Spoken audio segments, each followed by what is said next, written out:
Hello, everyone. I'm Captain Logan, and look, we've got Austin the Day Ghost, as always. What's up? Welcome back to the Live Comic Vault. It's been a few weeks because we had the DCEU Mania, and last week we did a 5-hour spoiler cast on the new Superman film, but we're finally back with a new Vault, and it's hard to remember back to the last time we did this show, but I've talked about comics since then, since I have a new comic show now. Quick plug for that, but I'm doing that on most Tuesdays. It's Comic Book Late Night Unlimited, and this show is for deep diving, talking a lot more about a few issues at once, and really digging our teeth into something. Last time we talked about the new Space Ghost series from Dynamite, and we've been doing a lot of newer stuff lately, but Austin is taking us back to when I was 3 years old, and it was his time to pick, and he went for the first arc in George Perez's Wonder Woman, which is a series that I have never looked at and have always meant to, and this has been a big blind spot for me. I'm glad to finally be taking a look at this run, Austin, so thank you for forcing me to get my history right. Yeah, no worries. Well, and part of why I picked it, honestly, was I went, okay, on the channel you've covered Year One and Superman Man of Steel, like, we should knock out the rest of the Trinity. And then I looked back, and you've never actually covered Year One, so the entire reason I picked this is completely fraudulent. Okay, but to be fair, I've at least talked about that story in the past. Yeah, because exactly. of At least that. The animated movie, and I'm sure, and it's come up in other Batman things quite a bit. I've talked enough about Year One, and I've even had to read it in prep for things. I feel like I've reviewed it, even if I haven't. It's very strange. But there are at least a few major stories like that we've had to talk enough about apart from Vault that I've just never done a Vault. Like, I've never done a Vault on Watchmen. It was eons before we finally did one on Dark Knight Returns. And that was in prep for a rewind on the animated movies. Well, I feel like that was this year or last year. Like, it wasn't that long ago. It was probably 2 years ago now. Like 8 years ago. Things go by so fast. But no, that wasn't that long ago. I think it was last year.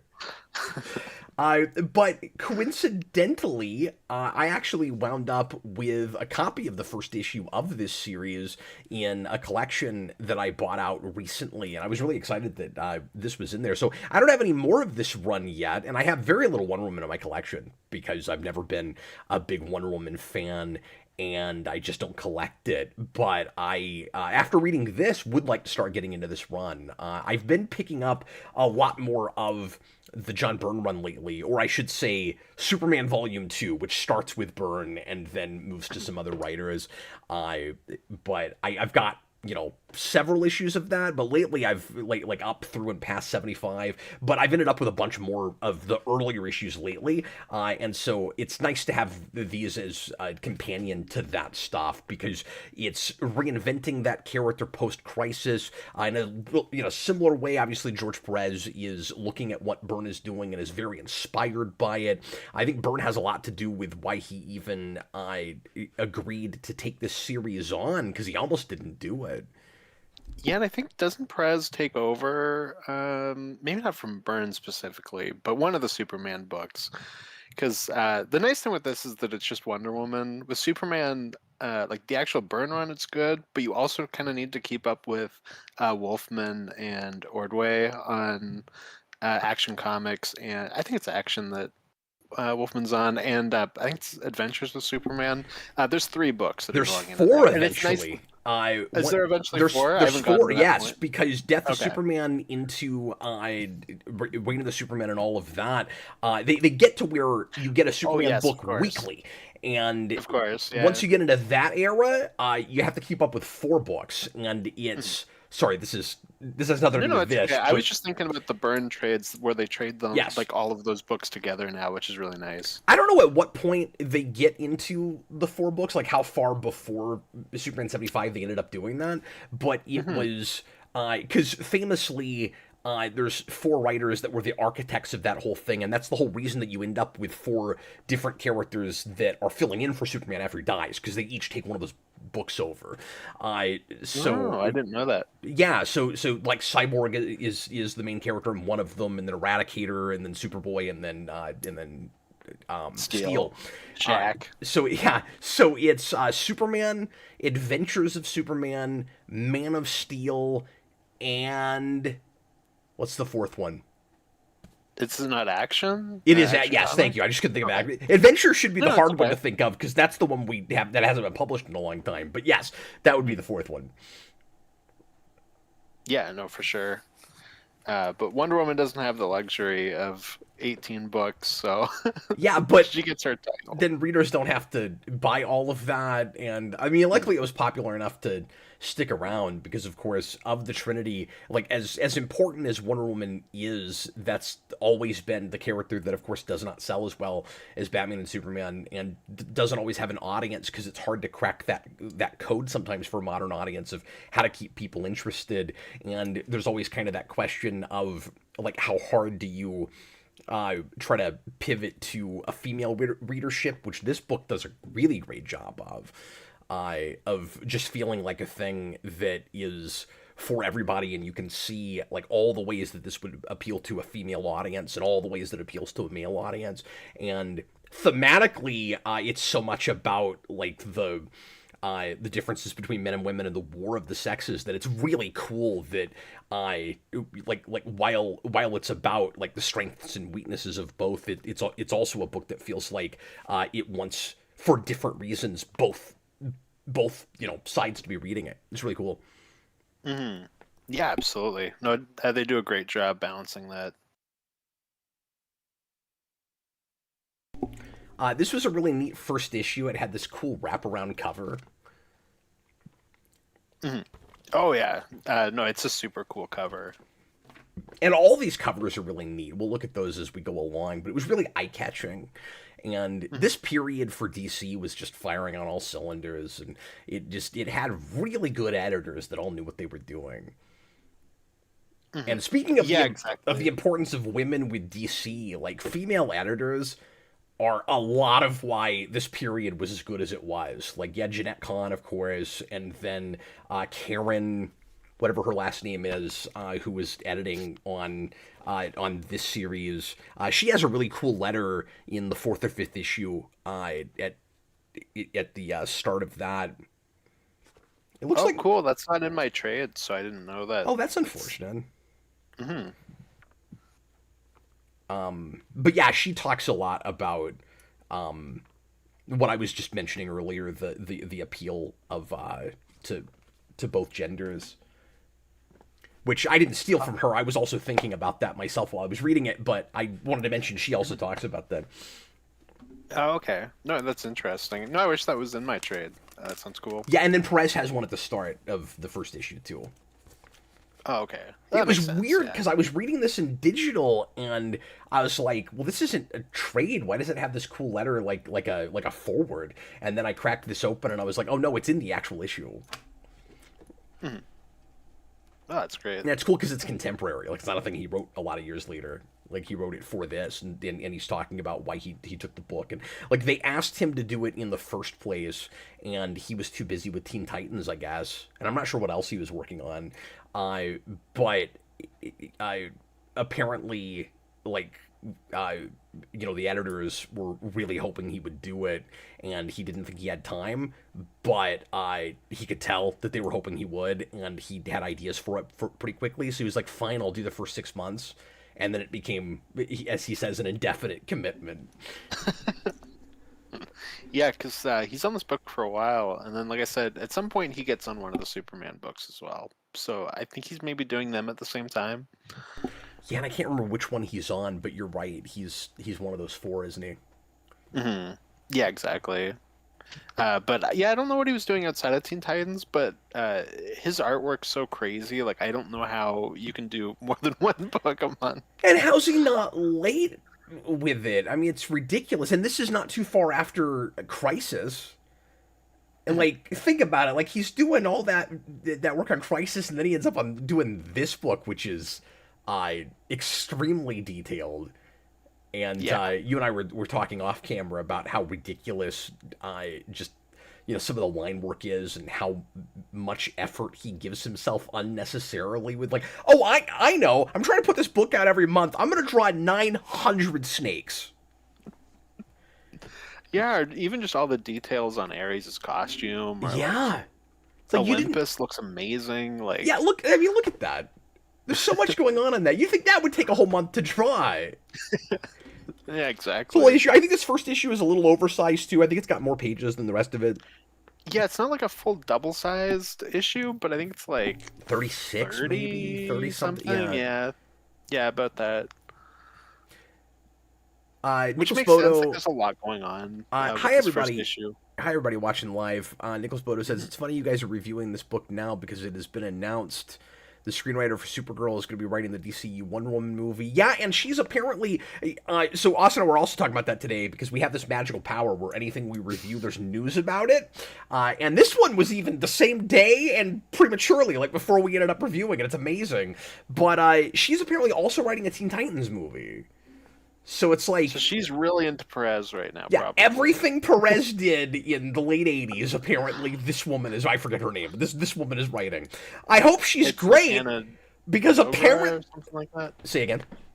It's like Anna Nogra or something. I don't know how to pronounce her last I name. hope she's great because Gunn seems to be giving her the universe right now. It's like we're supposed to be doing all these different tones and different kinds of projects, and we've got her writing like more than half of what's being greenlit right now. No, Gunn is in love with this woman. His wife should watch out because he seems to be in love with this woman. Oh, and I mean, good for her because she was writing that Supergirl spin-off to the Flash movie that gets canceled, and now I she's didn't know gotten that. to do Woman of Tomorrow, Teen Titans, and Wonder Woman. So good for her. But Yeah. Well, anyway, so Austin, you've read a decent amount of this run, so you even know a lot of what happens after these first 7 issues. yeah. So a lot of the stuff, especially when we get to issue 7, there's a lot of just kind of setting things in place for where the run's gonna go. Because issue 7 is like one half the conclusion of the story and one half epilogue slash, like I said, just kind of putting things in place. It feels like a full-on epilogue, except there's one big dangling plot point that you don't know how it's resolved at the end of 6, where there's a character who has who's been rapidly aging because of Ares getting his tendrils across the world, and you get to the end of 6, and I'm getting ahead of myself, but I kind of expected it would be that typical the spell is broken thing, and then she'd just be fine, and then you get into 7, and one woman actually has to. It is pretty easy. She still walks in and sort of hand waves it, but she's got like a home remedy. And that was hilarious to me, by the way, Austin. That she just walks in and she's, oh, I know how to fix rapid aging. I just have this remedy from Olympus or Themyscira or whatever, and she just uses it, and the woman is good. But beyond that, it is mostly just aftermath, like getting the world acclimated to Diana and her getting super famous because she gets publicists beside herself, and then it's setting up the next arc with Cheetah. Mm-hmm. Yeah, exactly. And kind of setting up what they're going to do with the gods next, because that's kind of the big thing. Oh, right, because now like Zeus gives a crap. Because Yeah. the book opens with Zeus going, quit bothering me with your plans of creating a new race. I don't care. And then after Diana stops Ares' plot, which would have destroyed the world and therefore the gods, all of a sudden, Zeus not only cares, but seems like creepily enamored with the Amazons, and it is not very subtle how much he wants to get in the pants of every one of them. And all I can say is, Perez is very true to the original Greek mythology stories. His Zeus is precisely how I remember Zeus from reading those stories in high school. Yeah, which I guess I'll throw out. That's one of the big things that enamored me with this book, like right away, is that say like Thor is Marvel's Thor, like it is Marvel's interpretation of mythology, while this just felt like, oh, like here's this Greek myth we never, found. Like obviously, like it's updated, but like it did just kind of feel like it slides in really easy. It's I love your word choice after we were talking about Zeus, but Well, like, what we're looking at right now is probably not the best word that's choice. true. Yeah, I'm hanging on weird choices for pages. But no, it's hella accurate Mhm. to the original Greek mythology, and yeah, I really appreciate that comparison, Austin, to Norse mythology, because when you go back and look at Simonson. And I'm not going to say that this material is any better or worse than Simonson's Thor. That is a masterpiece run. And they're But very different. Like, and they're after different things. They're also in mhm. pretty different eras. Like you look at early '70s Marvel versus late '80s DC, and it feels like 30 years have happened in between them. If Simonson was writing this in 1980, was writing his stuff in '87, it would not have been as wordy and as bogged down as it was. That was just Marvel in that period. But anyway, you go back and look at what Simonson was doing there, and he is just as well researched as Mhm. George Perez is with this. I mean, certainly, like he knows his stuff. He's adapting. He's making up new characters, but he's adapting very specific characters from Norse mythology. All the stuff that he does with Balder, like, comes from somewhere, at least character wise. But Perez. Is like taking me back to school with Greek mythology. Now I also know more Greek mythology than I didn't know anything about Norse mythology. When I was Mhm. reading Marvel's Thor, but this had me, especially because the art is so good. This had me really wishing that Perez, at some point, had just adapted some of the great, like epic poems into comics, or at least done like a series of anthology stories of some of the, classic Greek mythology stories. But like, could you imagine George Perez's Iliad, or George Perez's The Odyssey, or even That'd like be amazing. or even go further and do the Divine Trilogy, like, or the Divine, yeah, trilogy. Like, oh my God, that would have been amazing. I guess you kind of get like some of that Odyssey material just going to Cersei because Cersei's in the Odyssey. Yeah, no, that's So true. like you get like some of that, I guess, but like that would have been amazing, yeah. And you could have And just left it in DC. mhm. Yeah, exactly. No, and I think that aspect is what made me like fully get the Wonder Woman origin in a way I don't think I fully appreciated until I read this with the Birth of Clay thing, where like that feels just straight out of a myth in a way that I'd never really put together, having not read it. Well, that's precisely what I had with it, and Mhm. really, this is another one of those, because you've brought us a few things on this show, Austin, where I found myself going, God, where was this all my life, and why didn't I grow up with it? And I really had Mhm. that with this, where I was like, I would have been more of a Wonder Woman fan if I had read this when I was a kid, back when I was reading all that, early '90s Batman and Superman stuff, and this falls right in line with it. So like, those were my two big takeaways. Is like, a, I get this character now, and B, it's so in that same John Byrne mode that I, like, she seems as cool as Batman and Superman when I'm reading this. Mhm. There's nothing awkward in his, updating and retelling of this origin. Yeah, no, I have the exact same thing, and there's ways you could definitely streamline it, but I think work in this version. Like, this is not a version that goes off because she meets Steve and whatnot. Like, those things are kind of separate to a degree in this version, in a way that we don't do a lot of the time. And like, I think it works for this book. It does. Like, there was a part of me that missed it a little bit, and then I went, yeah, but then it's gonna be like, your first story would be 14 issues if you did that. And Mhm. I don't know that there's a lot of space just in the story he's trying to tell for a full-on romance.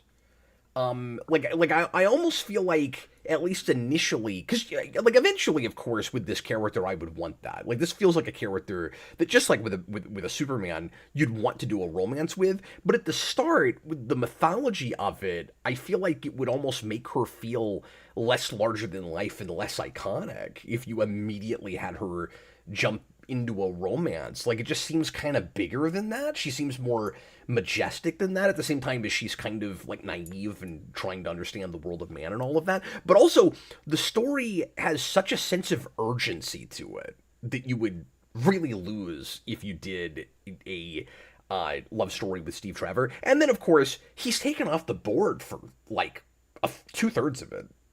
Like it would just be a totally different story. He's in a hospital bed for a lot of this. Yeah, exactly. No, we kind of do like in a way, Wonder Woman gets like her version of like the Kents, right? Where it's like she goes and has like a mother figure on Earth, and we will go more into that as the run goes on. But it is kind of cool. We are setting up that she's got like a mom in Themyscira and then a mom on Earth. That's a great point, and that's a really cool kind of gap bridging character. She's really functional, the like elderly librarian that kind of takes Diana in because she understands to some degree both worlds. Like obviously she would have thought Greek mythology was just Greek mythology, but like she knows stuff about that, and so she can help Diana to fit in, and she can also tell people that don't believe any of that. No, it's actually true though. Mm.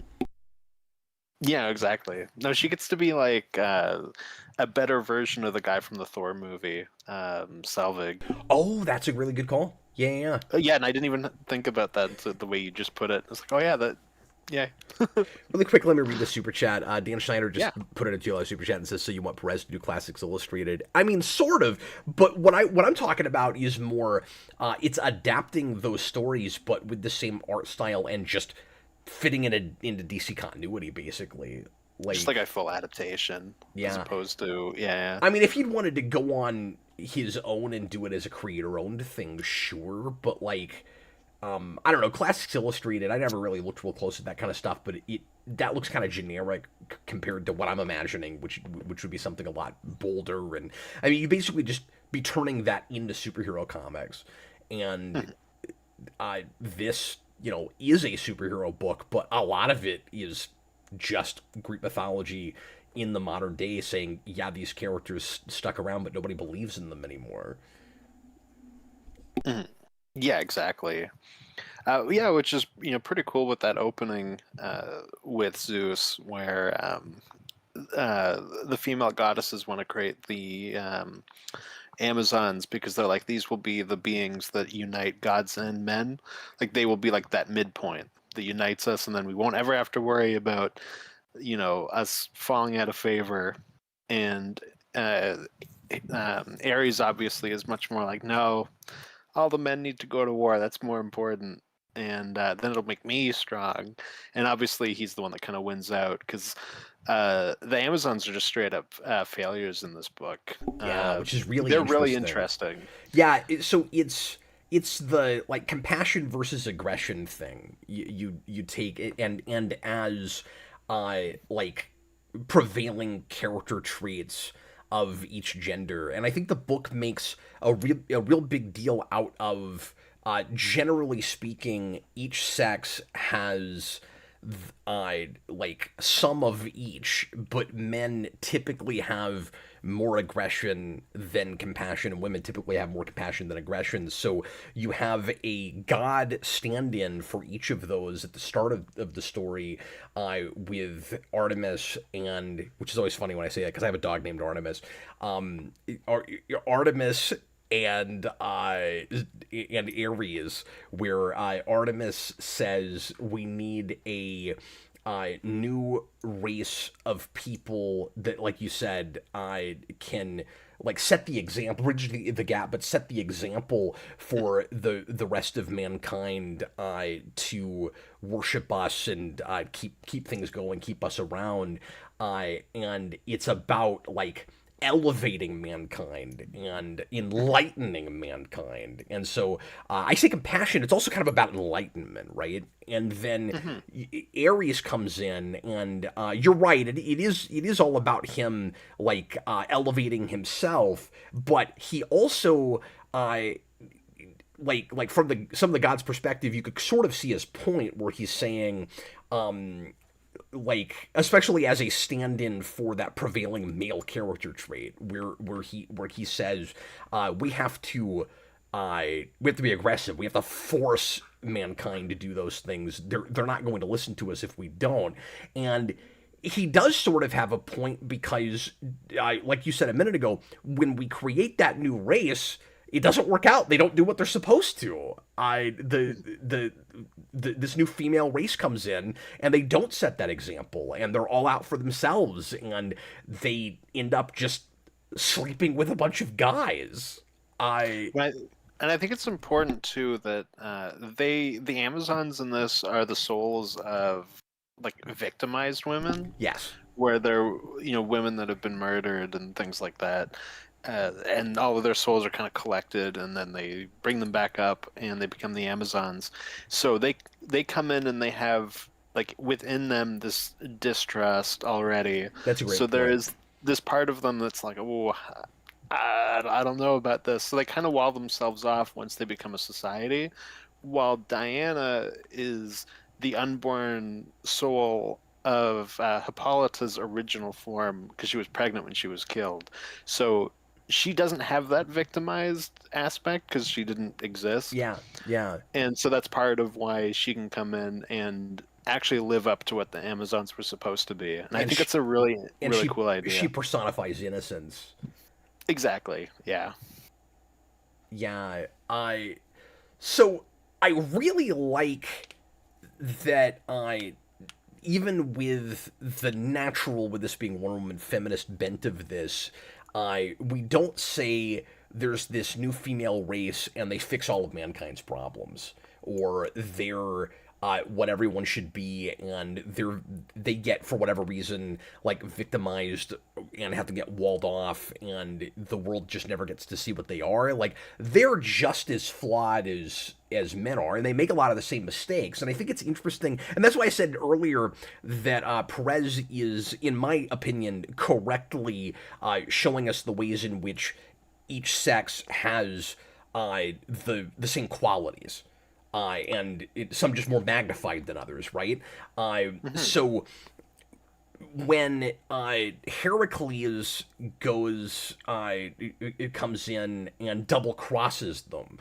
Like, he pretends to be their ally, their friend, and then tries to poison Hippolyta. I think it's Hippolyta. Yeah, because the queen. Yeah, it is. And then he poisons her but doesn't kill her, and then shackles her up, and then tries to enslave all of the Amazons. When she gets free, the first thing she wants to do is get revenge on him, and they get, like, real violent immediately. And Artemis comes in and is like, you've got to be better than that. The whole point is for you guys to set the example.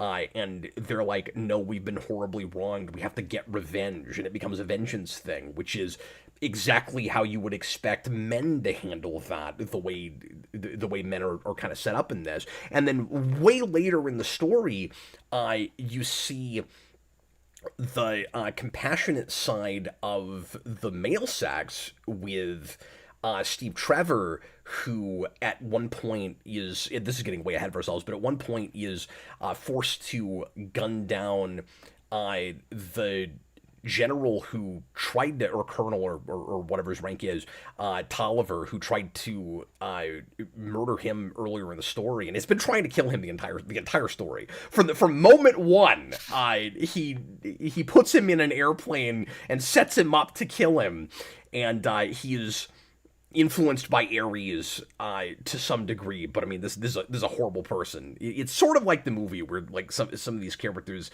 it's easy for Ares to get their mitts on them because they're already terrible people, right? and he feels bad for gunning him down, and is like, I had no choice, and we buy it in the moment. Like, he doesn't seem to enjoy that in any way whatsoever. So we see both sides of that reflected in each sex, and it has a really good sense of mankind, while it's still like men versus women in a lot of ways. It's also showing us as a species and how, in the ways in which we're all the same. Yeah, and I think it's interesting too with Heracles because we're like smack dab in the middle of, the 12 trials of Hercules, like that whole story. So his whole thing that we see with him here, they briefly mention, is that he's like filled with this rage that's like inflicted on him by Hera, Zeus's wife. So like even part of that rage that he's filled with that ends up making him go after the Amazons in that way also comes from a female goddess too. So it's not like it's fully demonizing one side in that way either. Which obviously then also goes back to Zeus. Like it's more complicated even than what I'm saying when you bring it to the full myth, but No, that's a good point. I think it's interesting. And even what I'm saying is more complicated than I'm saying it because of what you mentioned earlier with the Amazons being reincarnated, because you could then blame the men in the lives of the women that are reincarnated for some of their trepidation about men that makes them suspicious of and turned on men. Say again? Which goes back to caveman times, like just the dawn of humanity. How eloquent is that opening? It's so good. In illustrating the natural like kind of primal differences between the sexes. Again, the aggression versus compassion, and like each side, but in that case, the male side more, of course, like mistaking, the other prevailing trait for weakness. I wondered for a minute, but I don't think it is, if the woman in the caveman opening was one of the people whose soul gets reincarnated, but I think it was just an illustration. Like, I don't think it actually, but I'm not sure. No, that's Hippolyta. Oh, is it? I missed it. That was actually okay. Yeah. Well, then it's more tightly plotted than I realized. That's what, because I think that could totally have worked as just in illustration of what he's getting at. Yeah, no, absolutely. No, if you go back to those pages, she's pregnant in that. So, like, that is Yes. Hippolyta and Diana. Okay, I thought maybe it was just an analogy that she was pregnant. I didn't realize it was literally supposed to be the reincarnated fetus is Diana later. That's so cool. Yeah, exactly. Because you get that bit later where Hippolyta's like, "Oh, for months now, I've had this just depression that's like come over me." And the Oracle of the Amazons is like, well, it's because originally you were pregnant and your soul is like reaching out for this being that was part of you that never got to be. Like that's what you're feeling. Yeah, and it lets us go into the underworld and go to Styx, and that was always my favorite stuff in Greek mythology. So like we actually get to get on the boat with Charon the ferryman, and he goes to get those souls in order to create the Amazons in the first place. And then later in the book, we go back there and he's got like this big ass barge, like skeleton barge. It's so freaking cool. Oh, the barge is so cool. He's got like an arc. It's wonderful. Awesome. So here's how tightly plotted this book is. I mentioned this to Austin offline, but I was really impressed with this because I went back and I skimmed as much of this as I could, and Artemis calls the ending on the second page. That's how tightly plotted this is. One of the first things you read in the whole story is Artemis going, I'm pretty sure it's Artemis, because we're not given character names for all the women that are speaking at the start, and it's a little hard to tell who it is that's talking when, but I'm pretty sure it's There's a lot of people there. It's either Artemis or it's Athena. I can't remember offhand. Yeah, because there's a bunch of goddesses that are involved in creating the Amazons. I think they all go together. Mhm. Yes, Uh, they do. Yeah. but anyway, so she's there on Olympus, having the argument to Zeus, who just could not be bothered. He'd rather go play a Sega Genesis or something. Like he's not interested. And she says if Ares gets his way, there won't be any people left. Like they're gonna destroy themselves, and Mhm. there won't be anyone to worship us, and therefore we won't exist anymore. And Ares is like, no, I can force them to, do our bidding and to worship us, and that's how you get what you want. And then fast forward to issue 6, and the way Wonder Woman ends up beating Ares is not by force, of course. That rhymed, and I didn't mean it to. Which wouldn't have been appropriate for this story.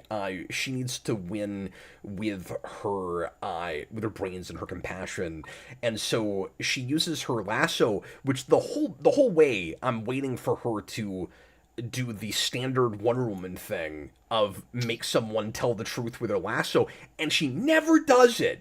And it's Perez, and I'm sure somewhere in this run she will end up doing that. But Perez's take, at first anyway, on the lasso is it doesn't just make someone tell the truth; it reveals truth. And so when she uses it on Ares, and it's actually weirdly powerful because I guess it predicts the future too, because he sees the truth, which is, and maybe it isn't even seeing the future. It's more just him having to own up to what is obvious. You could read it that way. Mhm. I don't really know for sure because it's like viscerally detailed visually, like what would happen. And it's, well, he makes World War III happen, literally, and he gets, which he's trying to accomplish, and he gets really close in the book. So there are, states that are about to go to war with each other, or countries rather, and I he sees the future or sees the truth or however you want to look at it, and it's if he goes through with all of this, he's going to create a cinder for the earth, and there's not going to be any people left. And it turns out that Artemis was completely right about it, and like he sheds a tear and he just gives up, and he tells Wonder Woman, okay, you have to make sure they don't destroy themselves, and at some point I will be back. And like he still feels like a threat. Mhm. Yeah, he's not redeemed, like he's not a good person now, but at the same time he's realized the error of his ways. And I think it's one of the most powerful images in the book where we go, okay, the world is destroyed, it's completely gone, and then you just see him sitting on a throne room, like on a throne, just completely on his own, and then he sheds a tear, and then over time fades into dust, where it's like, okay, well, now you're the god of everything, you've completely won, you've taken over everything, but there's no one left to worship you, like that kind of a thing. And I think all of that's really powerful. It's really well done. Well, it makes him understand his role and why he is part of this greater pantheon, and that he Mhm. can't just take over. It can't just be war. And I think that's part of the point Perez is making with the book. So when you say he's not redeemed, he's not made into a good person, like, in a way, the only thing Ares does wrong is try to stamp out everything else besides war. But it suggests that war is necessary, or if not war, at least again that male aggression that like you know like battle and ferocity, and you need that side of humanity. And so it isn't like one thing wins out over the other. It's a balance, and he even says that at the end. Like Mhm. Exactly. it's Yeah. about the necessity of all of it. Mhm. And I think Perez is using that as a metaphor for the necessity of both of those sides, like making war inside of all of us, men and women, but also like physically and literally, the kind of, I know everybody's different, the kind of natural roles that men and women tend to inhabit. We need both. In the same way that children need a mother and a father, like society, the world needs both of those things in like all of these different ways. Well, and Ares in a way starts as Thanos and becomes Lady Death, right? Like that's kind of his arc where he's completely lost that balance and then realizes his place in the system by the end. That's perfect. Yeah, exactly, and that's really cool. Well, and part of what I like about that too is, when you're dealing with the god of war and combat, like it's really nice that Wonder Woman doesn't beat him that way because that feels like that should empower him because that's where he gets his power from. Yeah. And importantly, she is actually mortal. Yeah, exactly. That No, was she's been given power by the gods, but like that's it. that was She something I is didn't super. feel like Perez made necessarily clear enough, was why exactly Diana was the only character that was allowed to try to stop this. Like, we make a big deal out of it has to be a mortal, and the mortals, I guess, have to figure out their own crap, but we're not really talking too much about the rules. Like, that's kind of just paid lip service to. I No, it's just kind of like your Greek myth setup, right? Where it's like, okay, Perseus, you got to go do this thing. Like, you got to go on this quest. Like, it's kind of that as opposed to just being like, okay, we're all going to rally together to do this. So, like, you could pick at that, but I also feel like that's just kind of like par for what you're, like, the kind of storytelling you're doing, like, at the same time. Yeah, absolutely. But I wanted this, and for the most part it is, which is why I'm complaining about it. I wanted Yeah, this to absolutely. work as an introduction to Greek mythology because it's that it's that good at it. It's that what was the word I used earlier? It's that authentic to that material that, like, and I don't mean that this is just for kids, but like if a kid picks this up, he or she might be a little bit confused by this kind of standard. Only you, Diana, can go and find the amulet and find Ares and stop this whole thing. And it might have been nice if the rules for what the gods will and will not do in interfering with mankind were laid out for us. Because that's the Yeah, only way in which it reads a little bit like it requires a prerequisite. Although I do feel like I would have been a lot more overwhelmed if I had never been introduced to Greek mythology, because there are a lot of characters. yes. But the fact that it's a fun superhero book with monsters and like kind of skeleton zombies that take over soldiers at the end, and I mean, like, there's just a lot of fun escapist stuff in this book that's going to carry a kid through it, even if they're overwhelmed by the sheer number of characters. So give me a Yeah. better sense of how the rules work, and I think it's a killer setup for Greek mythology, because you're going to have kids that are accidentally learning something through this. Because the only stuff that is made up, and that if you went into an English class and started writing about the Greek mythology, that you'd get dinged on would be, well, Diana and the Amazons, and then, some of the made up monster characters. What's the one that comes out of the statue? I just can't think of it right now. Oh, Decay. Decay, yeah. Because Decay looks like a character that absolutely could have been a real Greek mythology character. Because it's like the daughter of Medusa, and it feels like it could have been. And there even are characters in Greek mythology that basically do what Decay does. But a lot of it is real. I mean, not real, but a lot of it is actual Greek mythology. Yeah, it is authentic to it. Absolutely. No, and Decay feels like the stand-in for like your Medusa part and say like a Clash of the Titans. Like you can imagine the Harryhausen version of this material. Oh, and this character's made up too. The one that gives Diana the clue about how to find Ares to get the amulet. Oh, okay, yeah, I couldn't remember for sure if that was a real Greek goddess or not. Well, now I'm saying that. I think that's made up. She just looks so comic booky. What was her name again? Harmonia?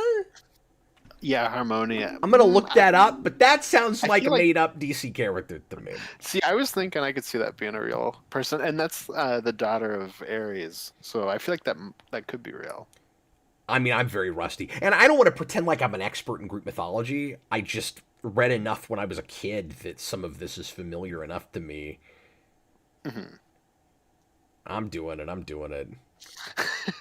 Yes, okay, Harmonia exists, Okay. but we have Yeah, depicted it as a very comic booky looking character. Like, she for belongs in a sure. Spawn comic. For sure. She looks sort of like Suture or something. Like, she belongs in a Spawn comic. No, and there's definitely like that kind of those kind of takes on these characters. Like Ares also is very comic booky.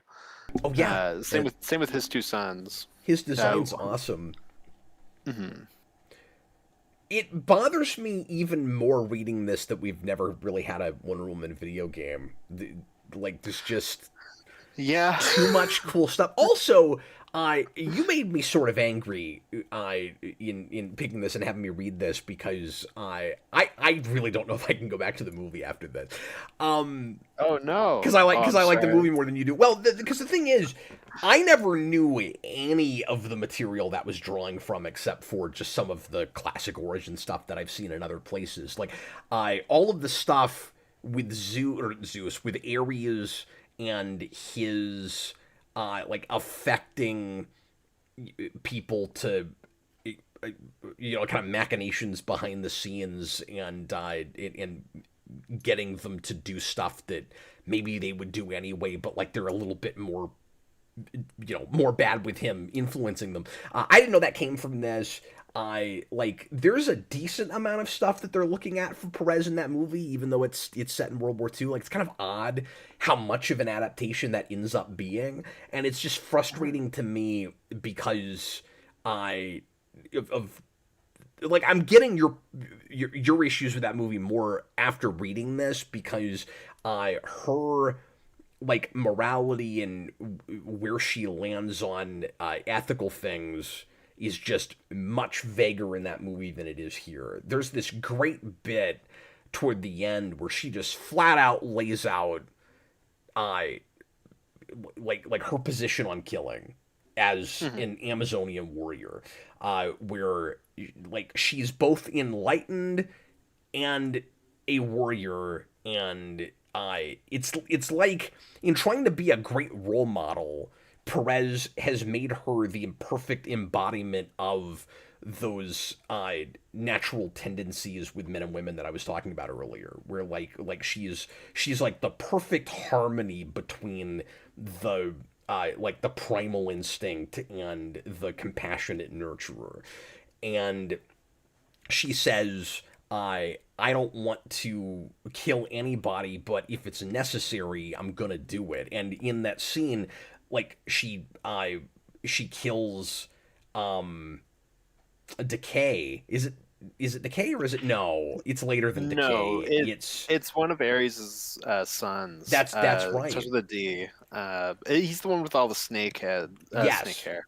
And she says, I wouldn't kill him if I could help it, but he's gonna kill all He's these other people, forced me so in. so I have to. But then she feels kind of bad about it, uh, and she's not even guilty. She's not even feeling guilty. She just wishes she didn't have to.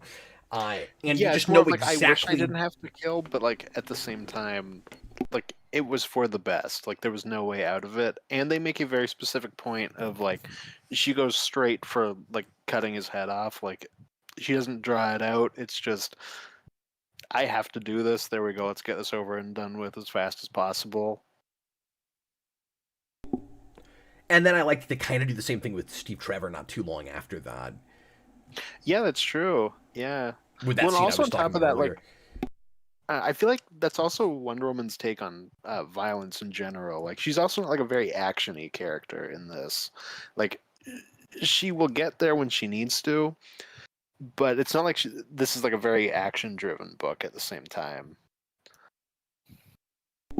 Yeah, it's impressive. I mean, a lot of balancing acts, but it's Mhm. impressive that he's able to get as much big exciting action in this as he does. Because you're right, she doesn't go right for the jugular.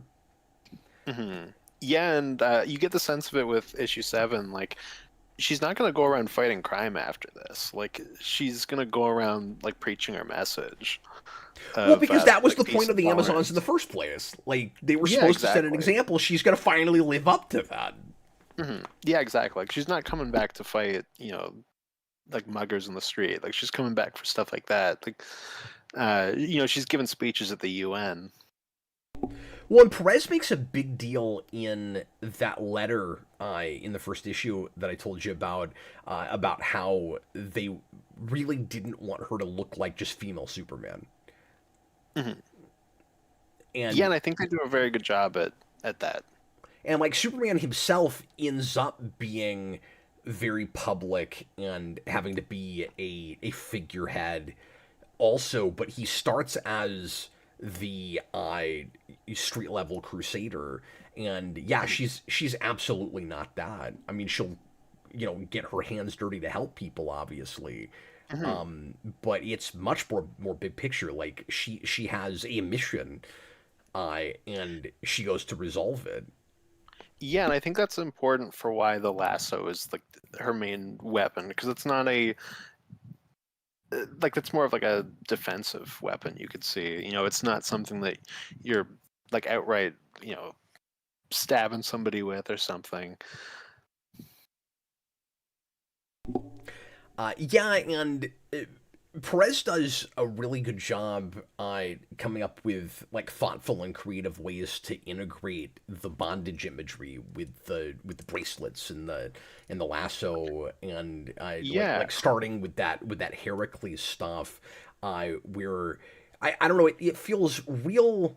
I mean, Greek mythology did this kind of stuff too, but I was really reminded of like biblical stuff in Garden of Eden, I where Artemis goes, okay, you've made all these mistakes, you didn't do what you originally set out to do, so we're gonna let you be immortal, and we're gonna put you in this isolated island, and you're gonna have a different purpose, and you're gonna be here to stop this horrible evil from coming from out of this island. Which the first thing I thought of was what was keeping it at bay before, but okay.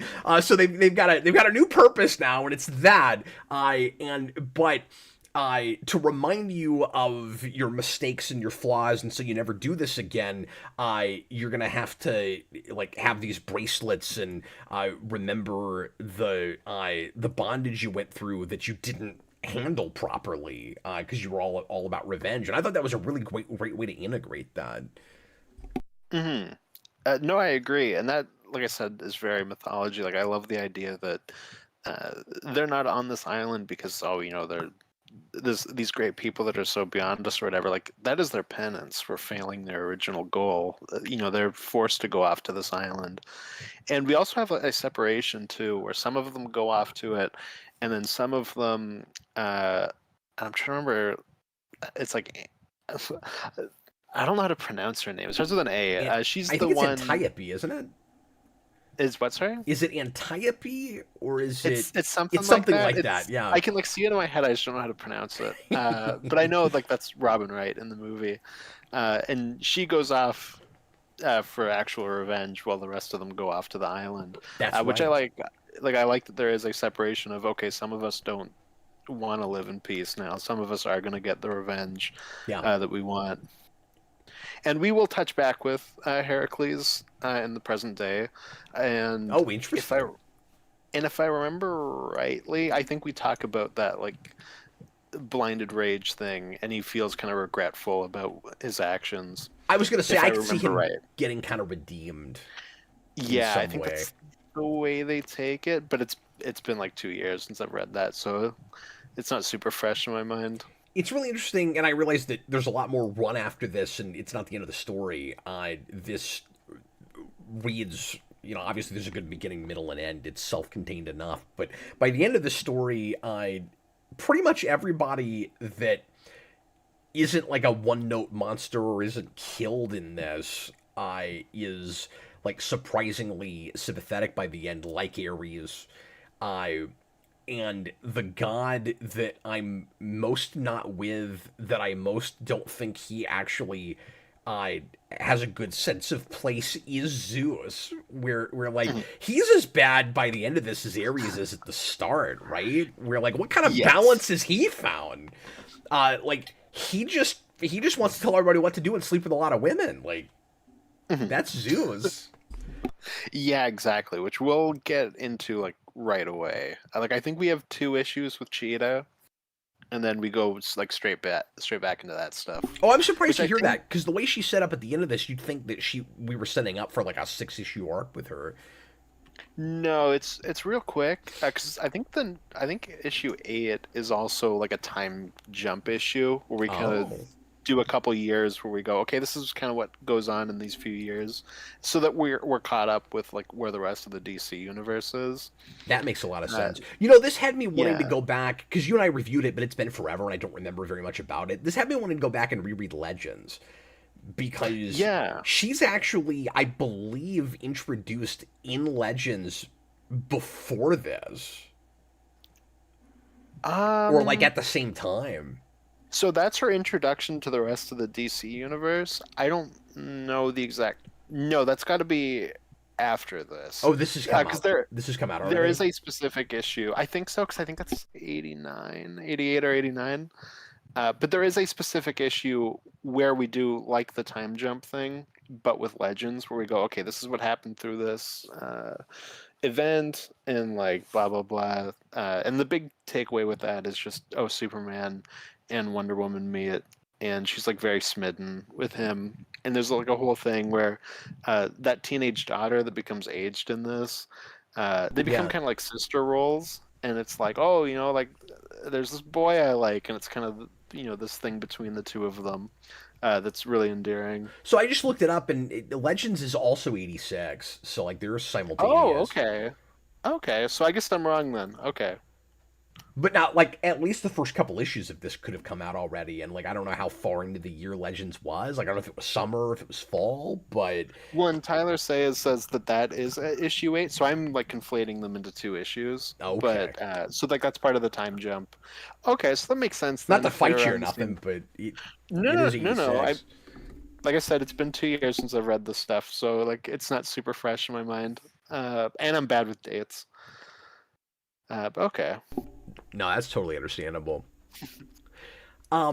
Let's talk for a few minutes about just any other like reimagined origin stuff that we haven't hit yet. Like the name is usually from the Amazons themselves. But in this, we do kind of the classic Superman thing where she happens to be wearing a thing that looks like W's. And so somebody comes up with Wonder Woman, sort of like Lois Lane always named, or usually anyway, names Superman. That was one of the parallels with John Byrne's Superman that I actually really liked. And there's a lot of really interesting comparisons to make with John Byrne. That was part of this that I wanted to talk about too. Well, and with how much this book is going to be looking at, Diana's public image, I think that's a great start to that, is her getting the name from like a Boston newspaper. It is weird that it takes place in Boston, but that's whatever. Yeah, because you and I always like to complain, we want our locations in DC to be made up. We were doing a lot of that. At the very least, it's not New York. Like, at least it's a city we don't typically go to. But it is still strange. And you made the point to me off stream that this is a period where we've got some people that have worked at Marvel doing some Marvel-y things at DC, and that's definitely one of those, but I feel like they strike a decent enough balance, even if I want all the place names to be made up. They strike a pretty good balance in still keeping their characters pretty iconic while and larger than life and going to these fantasy legendary kinds of places, and still doing more like down to earth, character driven stories with them. Like they don't just turn everybody into Peter Parker. I mean, they do a pretty good job making Diana like conflicted enough about things to make her feel like a real person dealing with real problems, but to not just be like a real typical, um you know like everyday person, just going to work or going to high school or something. She still feels like a mythological character. Yeah, exactly. Well, and there's also weird stuff with DC where, like, I'm fine with Washington existing. Like, it becomes, when is it an issue? Like, That's a good point. and it's not like it's a big deal, but like Braden Atkinson says that Moscow shows up in Suicide Squad, and technically in this, but Yeah. like Moscow, I'm fine with because it's a capital. I don't know. It becomes nitpicky at the end of the day. Well, we But always with DC during this period, use real presidents. Like we mentioned Reagan. Like it is Reagan in yes. this. Well, and this book is so neck deep in the Cold War. Like, Yeah. that is really important to the storyline.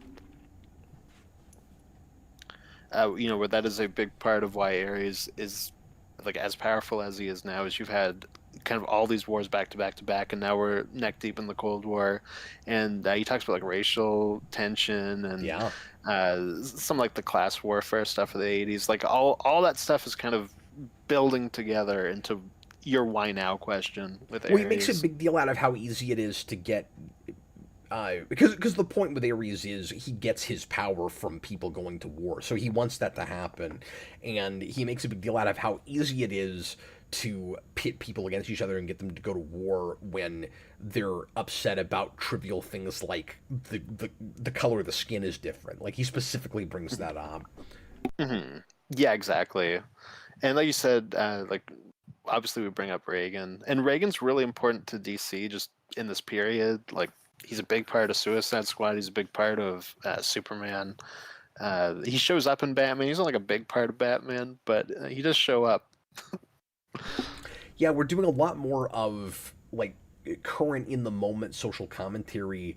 And we always think about that with out of continuity stuff during this period, like Watchmen, like Dark Knight Returns. But the in continuity stuff, especially post Crisis, is doing that. And again, striking a balance, it does a really good job.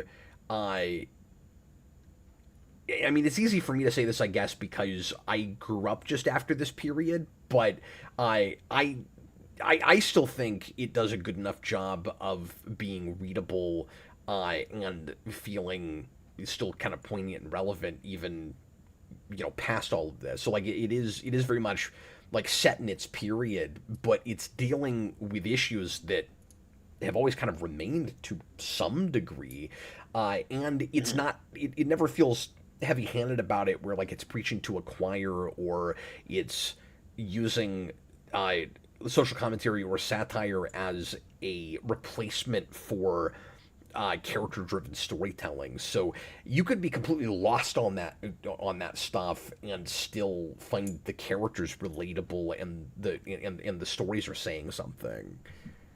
Yeah, and even if you don't know anything about that stuff, like really, all that matters to the story is that the two countries Ares is trying to get to go to war is America and Russia. Like we talk a little bit about the Middle East, but it's very in passing.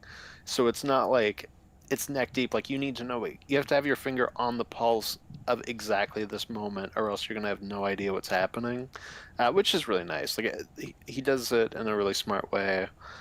Uh, Yeah, because you can look at it as just the backdrop for the mhm. story, and it could be Yeah. like I feel like Gun Superman movie is doing the same thing. Yeah, exactly. And I think in that way it is very Marvel. Like it is like that 60s Marvel thing, right? Where like the Cold War even back then is really important to a lot of the villains, but it's not like we're stopping and being like, okay, here's, all these details and stuff. Like it's just this is the world we live in, and this is the world they live in. This panel, sorry, you got a Genesis song stuck in my head. There's a there's a panel. We were talking about Reagan too. Yeah. But there's a panel on this page that drove me nuts because it's so freaking weird.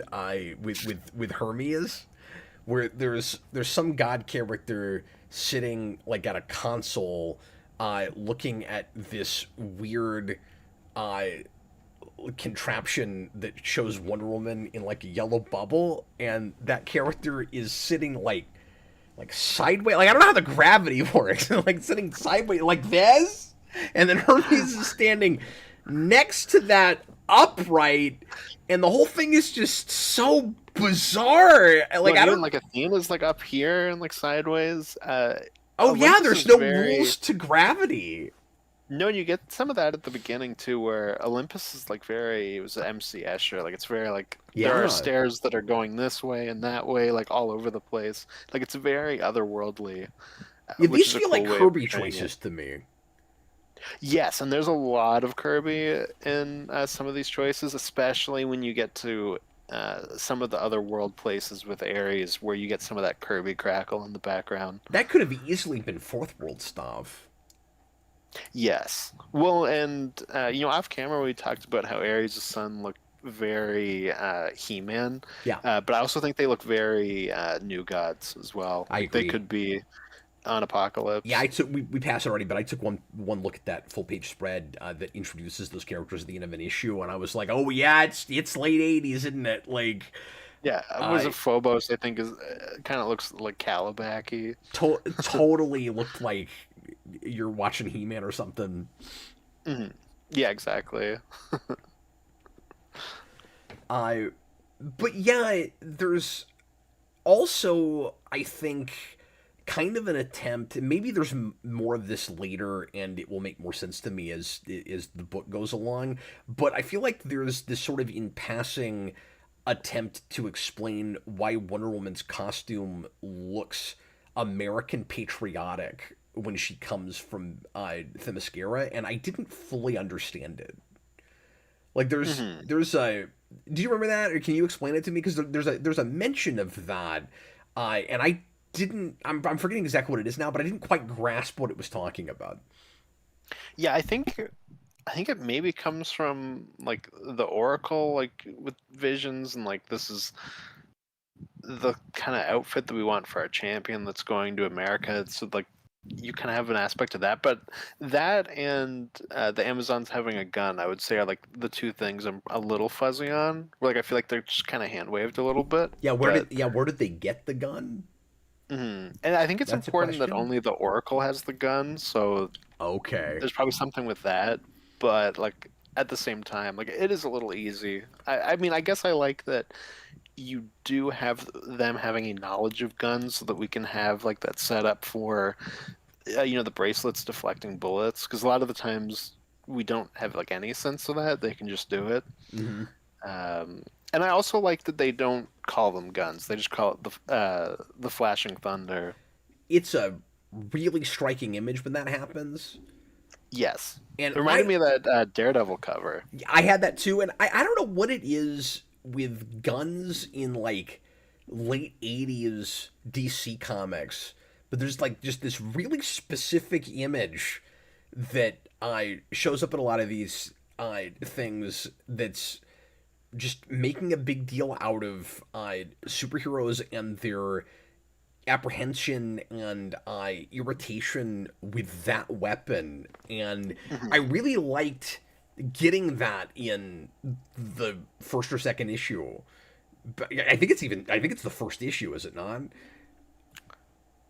Yes, yes, because that's before she gets her costume. That's the last test. Yes, because she becomes the you're champion. right, because we put her right after they've revealed that it's actually her under the armor, right? And then the next issue she gets on a horse, but which is a super cool looking image.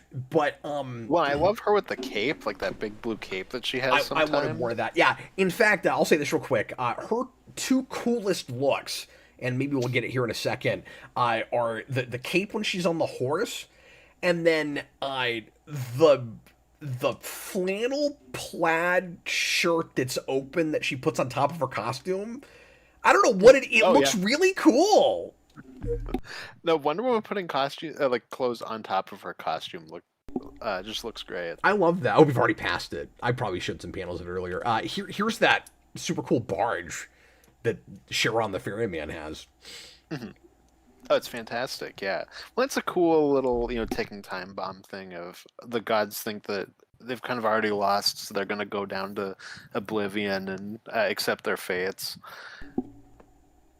But yeah, I want to go back and look at. And I read the first couple issues of Man of Steel again recently, just before Superman came out. I was gonna read more of that run, and I didn't get to it. But I want to go back and look at the earliest issues right after Crisis of uh, Batman and Man of Steel and this, and see how much gun stuff comes up, because I feel like there's this almost intentional, and maybe it's not, but this almost intentional coordinated attempt to deal with how these three characters like feel about firearms. Hmm. Yeah, it's interesting. I wonder what that would look like if you were to really analyze that.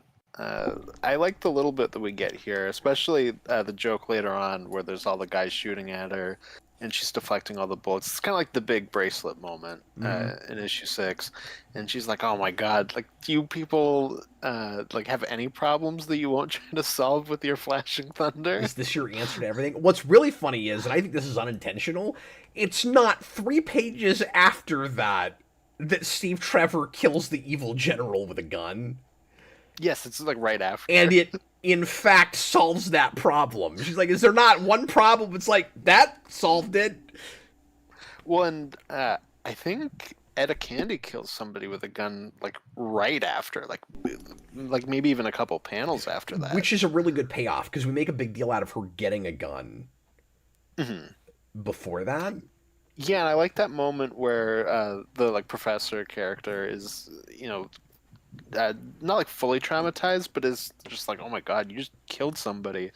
And Etta Candy's like, yeah, that's what you got to do. Unfortunately, it It's, doesn't get easier. yeah, again, it's all about the balance and the lesser of two evils. It's people that lean more toward uh like compassion and solving their problems with their mind and their heart, realizing the points where force is necessary, and the people that, like Ares, lead with force, figuring out that that you also need, your brain and your heart.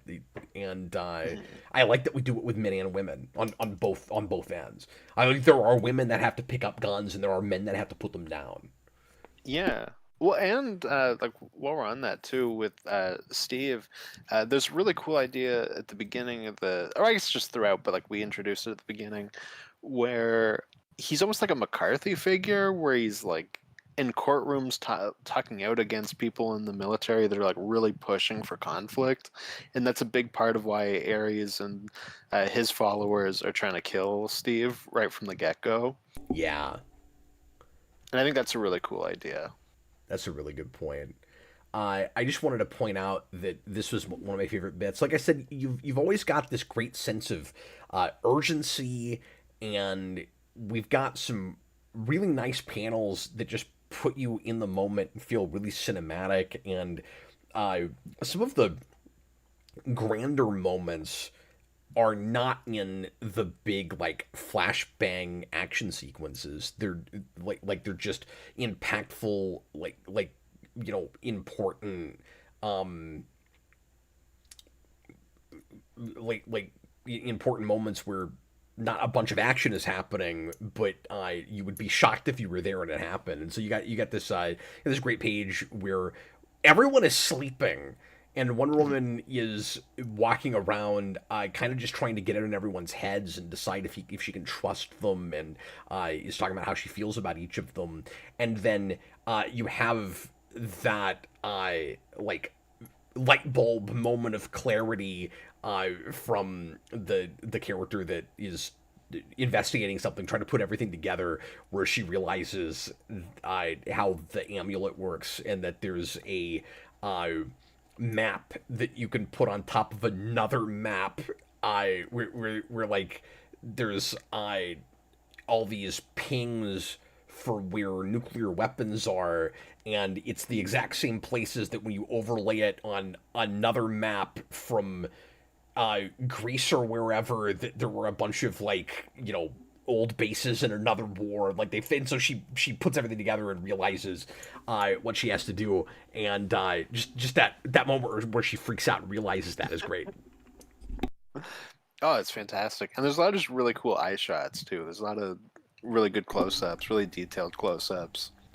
And we passed it earlier, but I also love that moment where she catches the elderly librarian, and that's how they meet. Like when I told you that I'm annoyed that I'm probably not going to enjoy that movie as much going back, it's because I'm reading this and like it's 7 issues.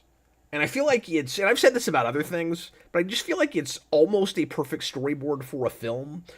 Like, if you go back to the early to mid 90s, it would have been the perfect time to make this, and you just take it right off the page. Like, if you look at the other 2 characters in the Trinity, at the point where you made Batman, you could kind of take year 1 off the page and just make that movie, but it would have been a little too rough. It would have been hard to not get an R rating on that. It would have been hard to sell it to kids. Like, Hollywood would have never made that movie. And then you go to I'm saying this to suggest how off the page you could go with like an actual story beat for beat, right? Like the argument I'm going to make is the other 2 characters you would have to cherry pick like we've done in the past and not straight up adapt. You'd have to make a new story using elements of another story, which is what we've done, right? Because if you made a Superman movie post John Byrne, some of it would have looked too much like the movie that was made in 78, like especially because that book is looking at that to some degree, and obviously Byrne changes all kinds of stuff, but like we've already made a really good origin for Superman. You wouldn't want to just adapt Byrne and do it again, you know? You like maybe later on is wrong. Man of Steel is not how you would structure a movie either. Right. Like that origin book. Like you wouldn't have just 30 minutes where he meets Batman in the middle. Like that is a comic structure. Like that's not something you can just take and make a movie of directly. But this is the perfect blueprint for a Wonder Woman origin film, which is what you'd want to do. Like, as much as I can get kind of sick of origin stories, and obviously we got an origin for Wonder Woman later on, but her background tends to be really confusing and convoluted. You have to do an origin. I don't see how you introduce this character without it. Like, well, and I would say of the Trinity, Wonder Woman's origin is probably the easiest to make a full story out of. I agree with that too. As convoluted as it sometimes is, like I think she's a harder character to just introduce and characters understand. Like I think you need her background more than the other 2. Yeah, well, and Superman and Batman, their origins take place over such long periods of time, and a lot of it's just, and then they trained for a little bit or something like that. They feel more like biopics.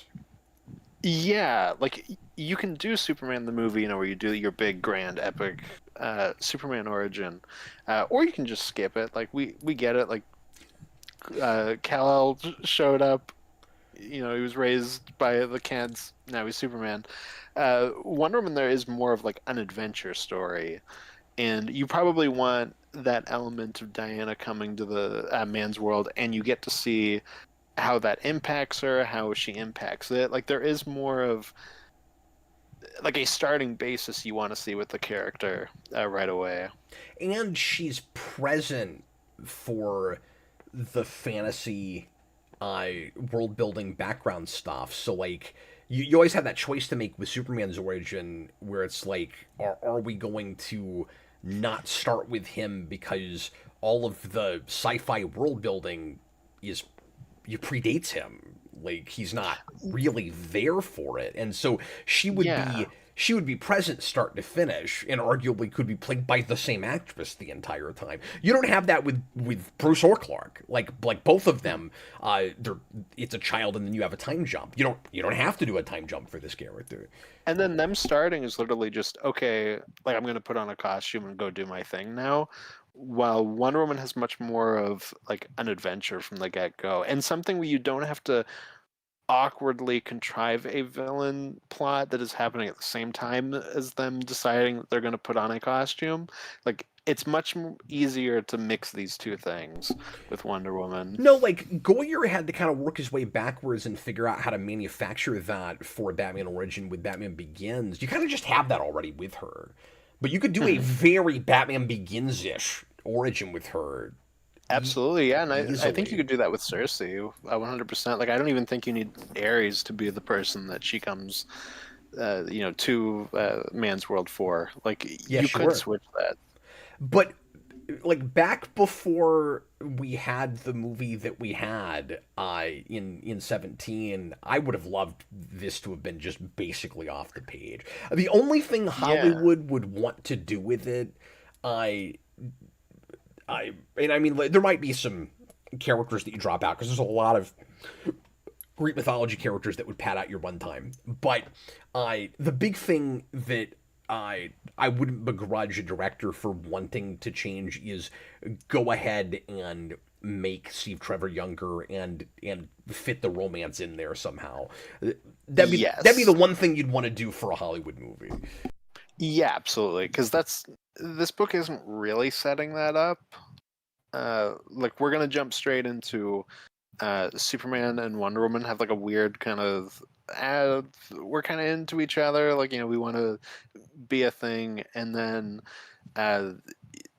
you don't get a full sense of it here, but we are kind of setting up a Steve Trevor Etta Candy romance before him and Diana.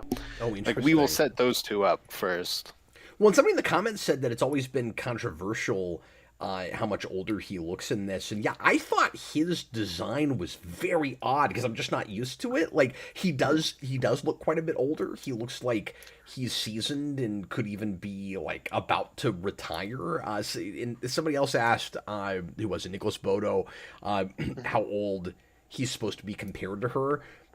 Which is tricky because she grows up in Themyscira, which is a place where the Amazons are all immortal unless they leave. So I couldn't begin to tell you how old she actually technically is. Like, she looks a certain age, but is it possible that she was around for like 50 or 100 years before she leave? Like, I don't know. It's possible. Yeah, I've always gotten the sense that she's like 18, 19, but she could be older. It is hard to say because you are kind of skipping around a little bit. But that's kind of always how I've seen it. Like, well, I just don't even know if time exactly to them moves at the same rate. I don't mean that it's like a different dimension or something, but just they're so cut off from the rest of the world that she could basically be to them 19, but if you actually looked at the real years that passed, it could be 53. I don't know. No, of course, that's what I'm saying. Like, I don't know for sure, but that's always the sense that I've gotten. Like, I don't. Just reading it, I feel like she is like actually about that age, but it's not like you get like an amazing sense. She's not human, so I don't think normal conventions when it comes to age. I think it's important to note that she's not born conventionally, and she has superpowers, but Perez makes a big deal about her mortality. So, like, at least between human and God, she is more human than God. She's not even a half-breed. But she's made from clay and has some powers. But I'm going to assume that once she leaves the island, she would age at the same rate anybody else would. I'm actually not totally sure about that, but she has to be, if not human, mortal, because otherwise she wouldn't be the chosen one in the prophecy to go deal with Ares. No, exactly. No, I think you're exactly right.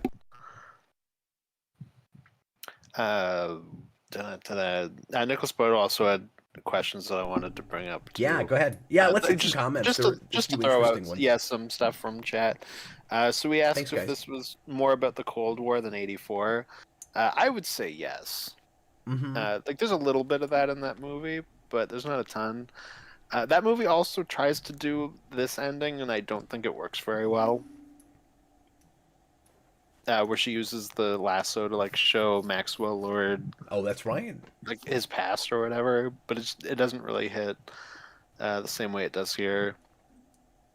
And he also asks if, I mean, I guess you could look at it either way, but like, is Man of Steel as hard sci-fi as this hard fantasy? Like, is that how you would kind of lump the two of these books Yeah, from each other? yeah, Yeah, pretty I much. would say so too.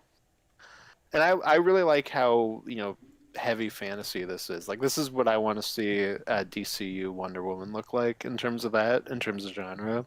Well, that's one of the things that separates each of the Trinity and gives them Mm. their own unique style, right? Is at its essence, Batman is neo noir and or street level detective fiction. However you like. It just depends on how stylistic you want to go. If you want to call it a neo noir, Yeah. and then Wonder Woman is epic fantasy, and then Superman is either hard science fiction or science fantasy. We've seen that handled both directions, and not just with Krypton. We do a lot of versions of Superman where Metropolis is the city of tomorrow, and even though it fits in a modern day world, when you go there, it feels a little bit more futuristic than the rest of the world, and will tell a lot of kind of sci-fi stories with souped up gun running on the streets of Metropolis with Intergang, and those kinds of stories. And so it's got more of a sci-fi bent, both pre and post the destruction of Krypton. Like No, it's not just about Krypton.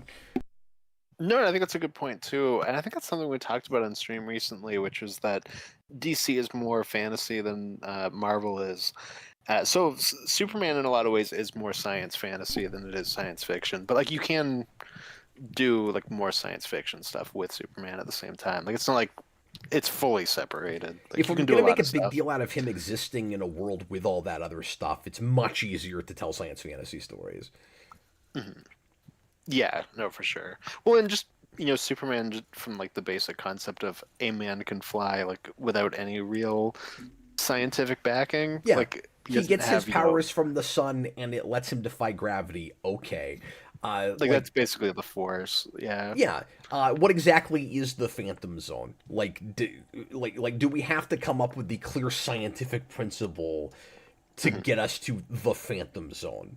Mhm. Et cetera, et cetera, and like with things with how Brainiac works in his bottle, like the Bottle City of Candor is a science fantasy idea before it's a science fiction idea.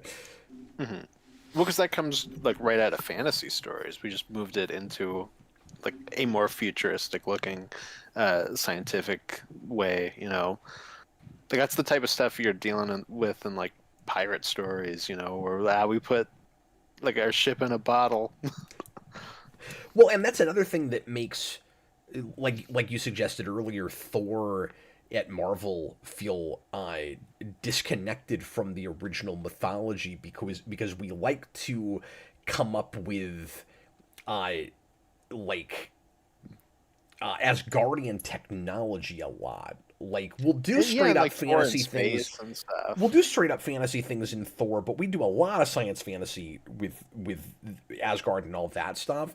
And this doesn't try to come up with creative science fiction explanations for anything. It's straight up that initial Greek mythology, like we said at the beginning, which is one of the big things that separates DC from Marvel, which is fascinating. While we're seeing it still employ some of the traditional storytelling methods of Marvel.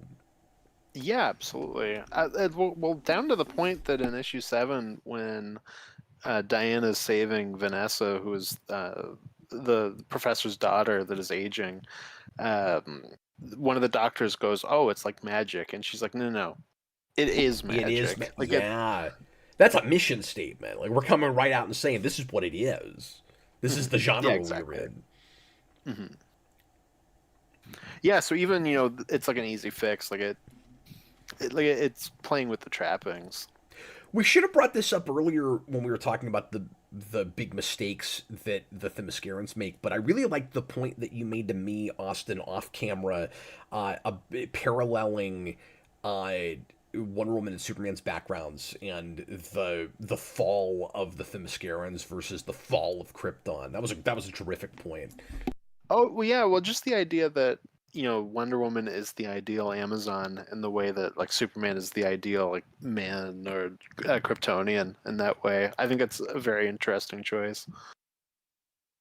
That's another way, and I didn't think of that. But that's another way that there's a really good kind of clear parallel between what Perez is doing and what Byrne is doing. You know what? Now that I say that, and I only put it between those two, but you can put it to the whole Trinity, really, where like Batman is also, I guess, would be the ideal man in that way, right? While Superman is the ideal of what Krypton could be or should have been, in the same way that Diana is for the Amazons. Well, what is the Batman ideal? Like how to use like darkness and fear, or like Well, I was thinking more so just like pushing yourself to that point where you can be bigger than just a regular person, like as opposed to just using darkness in that way. Like it's symbols and icons. Yeah, exactly. Like Batman is the ultimate, what a person can be when they push themselves. Yeah, there's not as much of a clear it's parallel. Not as clear, but there is a little bit. But I was going to say there's not as much of a clear parallel in the backgrounds because you don't have like you got the fall of Themyscira, the fall of Krypton, and the man got his parents murdered in front of him. There's not, you know what I mean? Fall like of the Waynes. Yeah, it doesn't work as well with the backstory. You could say fall of Gotham, I guess, depending on the version we're talking about, because you often have like a really corrupted Gotham that leads to the death of his parents. But part of the problem is we don't have the post the post-crisis Batman in the same way we have the post-crisis Superman and Wonder Woman. Like year one gave us kind of a new starting point for Batman, but I don't think he gets reset in the same way they do. No, Batman and Teen Titans, I think, are the big things that aren't really reset from Crisis. And Batman that's one of his main powers, is that he never fully gets rebooted. He always kind of survives that. It's really weird. It's always in a bubble. Yeah, even New exactly. 52. It's weird and irritating. No, and of the three, Wonder Woman gets the most reinvented for New 52. Well, unfortunately, you know what the big irony is? What's that? Wonder Woman and Superman are both these two seminal runs, massively influential. Superman more than Wonder Woman, but I mean this run is certainly fondly remembered, and I think there are definitely writers and artists inspired by it. So I'll say both pretty influential books that are reinventions of the character and arguably now the definitive origins of both. I don't think we've ever done a Superman or a Wonder Woman origin since this that is as influential on these characters as these two things have been. We definitely have done versions people have liked, and we've definitely done more stuff with them, but these are still to this day, 40 years later, the seminal origins of these characters. Meanwhile, the most influential, arguably, Batman story of all time that you maybe even had to have before you had these is the first old man whoever guy comes back after a lot of years and puts the costume on again, and that's Dark Knight Returns. How weird is that? There's a very strange irony with that, where I would put these three things close to the same level, and one of them is not an origin at all. One of them is the opposite of that. One of these things is not like the others. Mm-hmm. Yeah, like if year one came before Dark Knight Returns, Batman would also have that, but Dark Knight Returns kind of takes that place. I'm telling you, the entire publication history of DC is different if Dark Knight Returns doesn't happen when it does. Mhm. And I think you absolutely had to have that to have Yeah. these. Hmm. Probably. No, I agree with that. Uh, I mentioned Kirby as well. Ares here in this exact shot you're paused on looks very like Ditko Doctor Strange to me, with like the hand magic he's doing Oh, sure. and some of the background. But no, that's I think that's a good point, and you're right. Well, and I think too. I want to say we've gone back from the New 52 Wonder Woman origin at this point in comics. Like I think with Rebirth, we've gone back to like this, like the Hmm. well, I mean, I guess you can go back to the original too, not just this, but like the Clay Baby origin, which is what it should be. I think so too. Yeah, but importantly, with the actual, uh, convoluted canon, canonical history of DC, where we're at in comics right now, we're back to pretty much everything pre-crisis. So, like, I think literally the origin they're probably using right now is this origin, because whenever I pick up and I've started getting back into current comics again. Whenever I look at an in continuity story in DC, everything they're doing looks like this period. Looks like late 80s, early 90s, and you're right at home if you've read any of this stuff. Like, Mhm. Birds of Prey is right back to Chuck Dixon Birds of Prey. They're doing all of that stuff right now. Yeah, I mean, I guess I can throw just like a complaint I have about modern DC right now, just visually, is Superman and Batman have gone super traditional. Like Superman is just classic Superman again. Yeah, Batman doesn't have the oval, but he's like back to like blue and gray. Wonder Woman is still the Gal Gadot costume, and we need to bring her back to also being the traditional like this is what you think of as Wonder Woman I agree. costume. Once she shows up in DCU, at least by that point they'll do that. Yeah, I think so.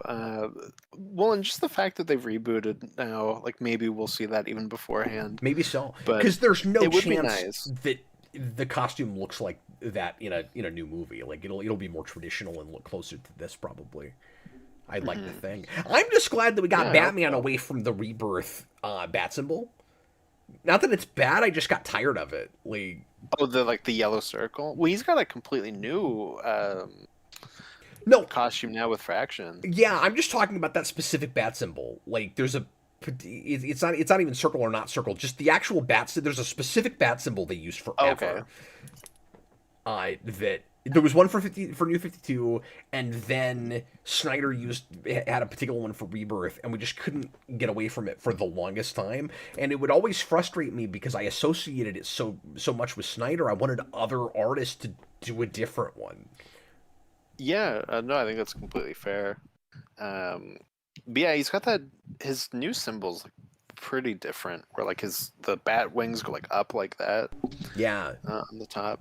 Tyler says Rucka's Wonder Woman Year One is the current canon origin. Yeah, that makes sense. Because I think that's I think that's around Rebirth. Okay, It's I you. don't know Yeah. anything about that. Well, I think that's part of that. Oh, it must be Rebirth because that's when they're all double shipping, right? And that's why Rucka leaves. But I think he tells his year one then, unless I'm mistaken. But I think that's what And I it know that was is. really well liked. I don't think I've read that, or maybe I read part of it. Wasn't that when it was double shipping? No, I have read that because I think when that was double shipping, they did the thing where half of it was her origin and half of it was a cheetah story. Am I remembering this right? Yes, which is unfortunate that he had to leave because you could have just had, 1 week as one writer, 1 week as the other. Yeah. If you're already doing like jumping back and forth between stories, Hmm. but that's whatever. This is another great image too. The Ares helmet with the sand pouring out of it. Yeah. That's super Yeah, cool. all this is just some great stuff. Ticking time bomb. You just gotta love how I kind of made this point already, but you gotta love how epic this is in scope, and the whole world's at stake, and it ends with your villain just giving up and going home, putting his ball away. I mean, it's great. Yeah, and I like that when he gets here, like it's almost like the Emperor in Return of the Jedi with Luke, or like Dormammu with Doctor Strange. Like I am so much, like so far above you, you can't do anything to me. Like you can't even fight back. Like I'm just toying with you. And all that stuff is really cool. Like you just and have just to really convince imposing. him. You just have to convince him that he doesn't actually want what he thinks he wants. Mm. Like he's gonna ruin his own plans because it's not stable. Mm-hmm. No, he's taking things too far. Which kind of He's gonna nuke the bookends. planet. Which I just thought of this. The story is bookended with that idea when it opens with a caveman beating a woman to death that's carrying his child because now there's that's not sustainable. Like you're not going to procreate now. You just destroyed your means to continue. So you bookended that idea. Your legacy is over. Yeah. Mm-hmm. Your line is over. Like Yeah, you've that's a good essentially point. you've essentially committed genocide against your own species. Like that's what Ares did. He almost does. No, absolutely. It's so tightly woven. It's wonderful. No, I'm really mad I didn't read this as a kid because I would have really liked it. Mm-hmm. Yeah, for sure. Yeah, it'll be funny, I guess, now seeing how you see the movie when you go back to it, just because of how much is coming from this. Like, I don't know how anyone can read this and not like think the third act, for example. And I mean, we talked about how that third act doesn't work, but like, I don't know how anyone can read this and then look at the third act of that movie and be like, this is okay. Yeah. No, it hurts my feelings a little bit. Something else, Austin, that I associate with DC Comics at this period in this period is just characters freaked out about something looking directly in the camera. Like there's a lot of that. Go back to Watchmen. Like there's a lot of that. Oh, there's a lot of it in Watchmen. One with this specifically, like you're also dealing, with that kind of nuclear war, Cold War stuff like Watchmen is. So I'm sure some of that's intentional. Like that is a book that immediately takes off. And I had a lot of comics. I was having a lot of flashback to Watchmen reading this. Sure. And some of it's just what was in the air right then, I guess. But there's definitely some stylistic similarities between Perez and what's his face? Gibbons. Gibbons, thank you. Yeah, for sure. No, and I love that. We're obviously taking influence of Watchmen and kind of how dark that book is and whatnot. But it's not like we're reveling in it. Like, obviously, that becomes an issue moving forward with the industry with Watchmen and Dark Knight Returns, where everybody wants to be that. But we're not taking that too far, I don't think. Well, it's telling a completely different sort of story, but it's still dealing with those Cold War pressures, and it's still sometimes like visually haunting in the same way that Watchmen is. Mm-hmm. Yeah, absolutely. And then it's nice that you have this last issue where the conflict's done now. Now we can just kind of ease back and kind of celebrate the victory and wrap up everything, and again kind of set things in motion. Yeah, and give us a sense of what the status quo will be, because the difficult thing with the start of a book like this is you might love the origin story and then go, okay, but now we have to settle into something, and the rest of the book can't just continue to be that. So, like, is it actually tonally indicative of what the experience will continue to be? And so I am really curious to see what the next arc reads like. And like I always have this with Origins, where I think Byrne really handled it right with Superman, where Man of Steel is a miniseries and then the actual monthly after that, it starts at a number one that is now not an origin, and just gives you a really good sense of how the feel of that book is going to be. And I'm not saying Mhm. everything has to do that. I'm not saying it's a problem that this doesn't do that, but it might have been cool if they'd set a precedent and then kept doing that with stuff. Like if Post Crisis had had more reinventions of origins and then went on to monthlies, like with the success of Man of Steel, it might have been neat if many of them did that. You know, like if Wonder Woman Yeah, started with, I don't know what you'd call it, but like this. Ares Assault. Well, even year one, like year one Yeah, is, I think, a book that people always forget wasn't a miniseries. Like that was just part of the numbering. that's what I was saying. That's just in Batman. It's part of the Mhm. numbering. Yeah, There's a yeah, lot of that would have those been neat. major Batman stories that we think of as they were probably minis or maxis, like Hush is inside of Batman. Yeah, for sure. Well, yeah, and Old Man Logan's got that. Obviously, Oh, that's the other yeah, that's company, true. but That's that's true. that's a weird one. We were like, oh yeah, that was in the numbering. Under the Hood was that way. Yeah, yeah, that's true too. Anyway, Brain Mhm. Atkinson, some of this art is horrifying. I love the juxtaposition of that with this, where like Wonder Woman herself is such an uplifting character in this, and she's surrounded by terrifying, haunting imagery. Like this is the thing. These kinds of stories, because I love the a lot of the artwork from DC in this period.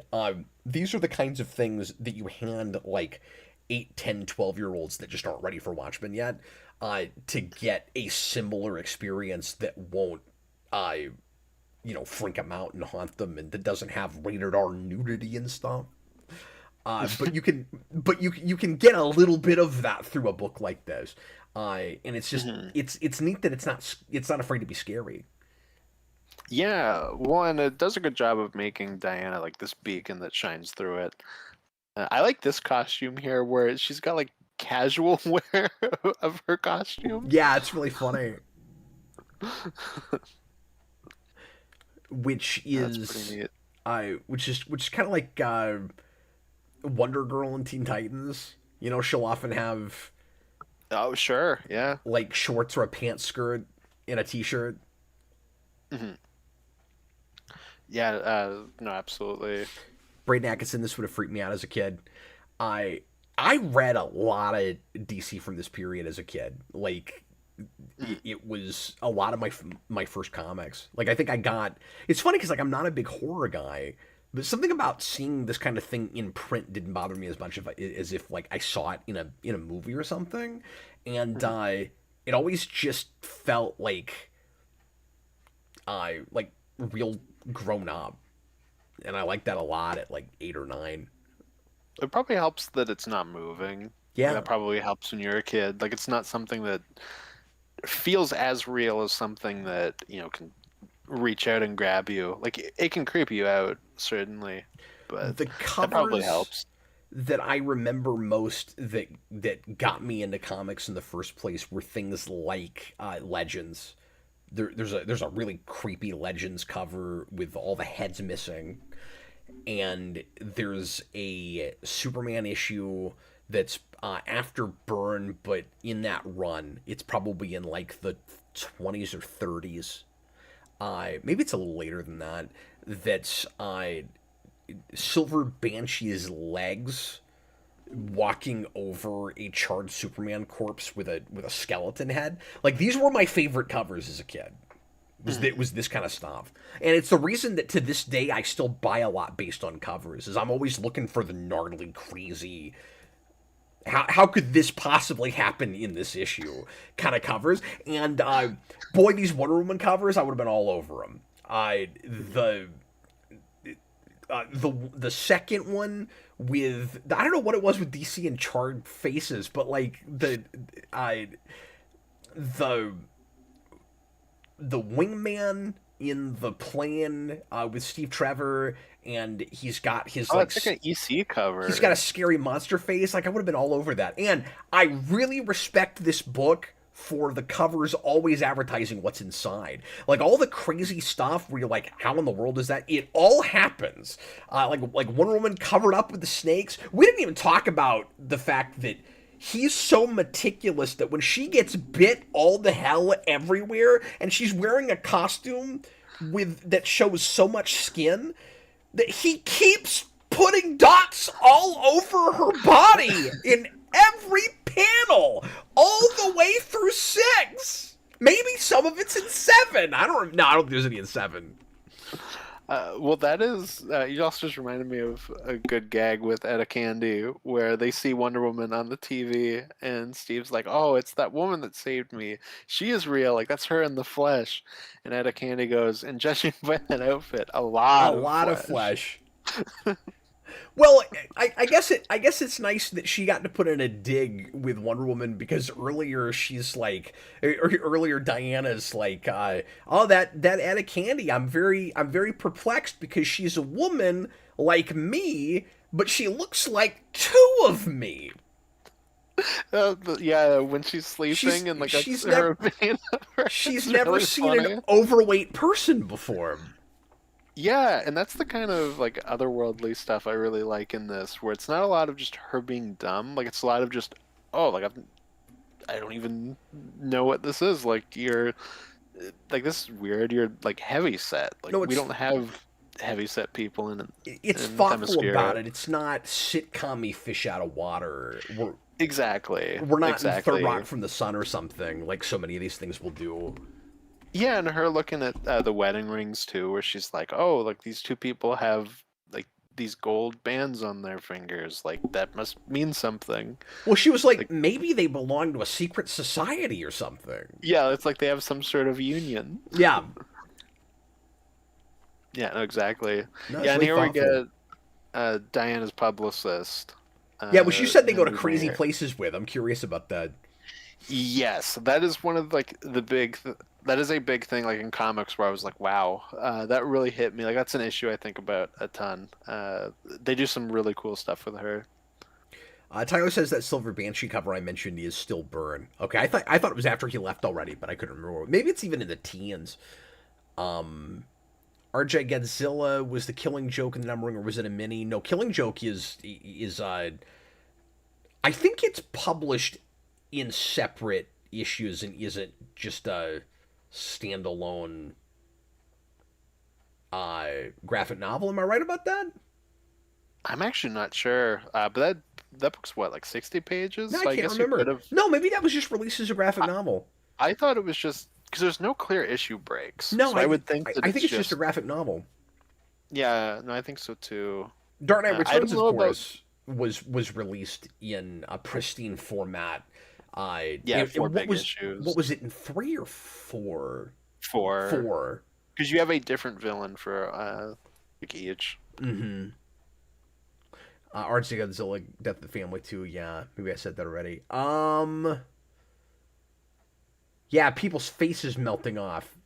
That's right. We do have some of that in this, and I love covers where that happens.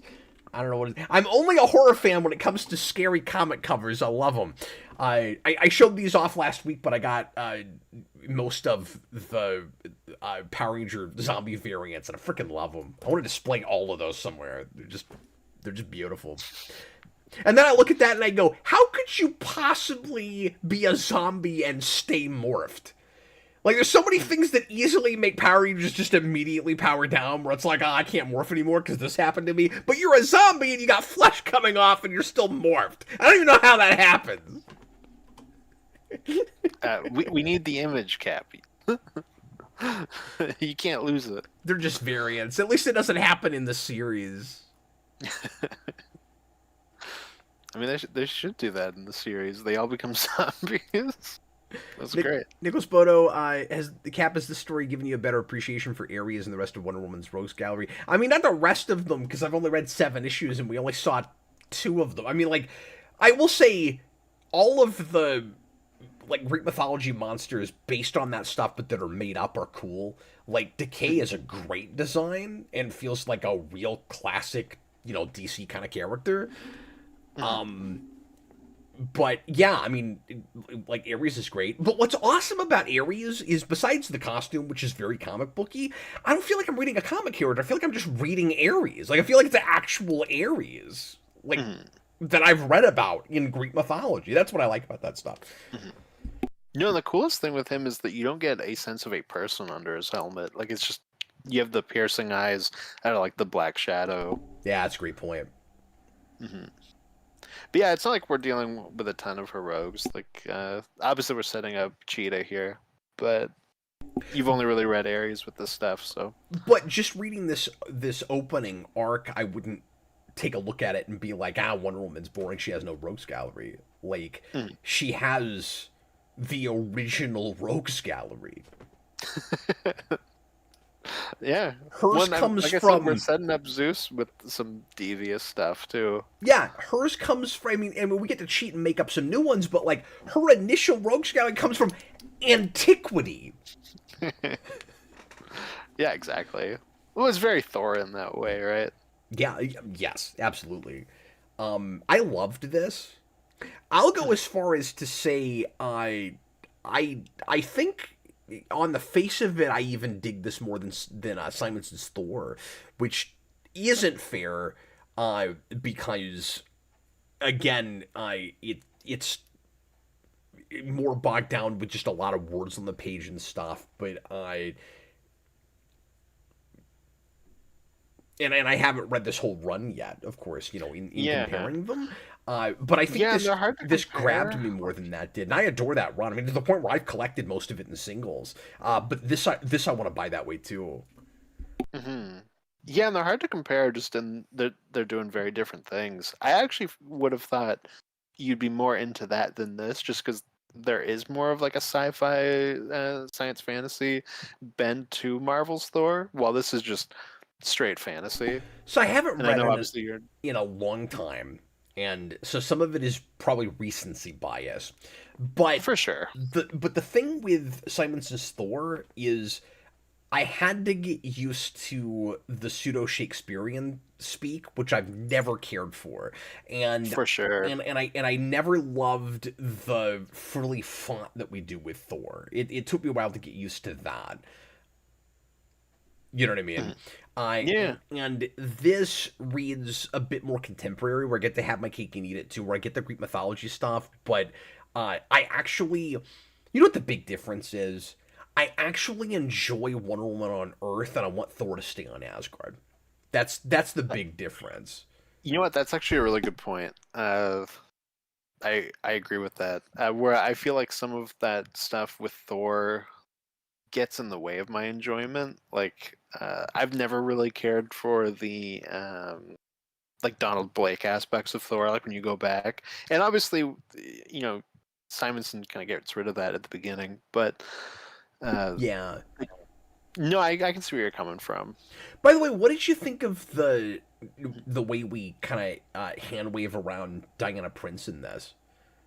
I didn't realize this run just doesn't even use that. Where like she's Diana and she's one woman, and we're so contemporary with this that we say it's because there is a Princess Di, and so we just don't even use that.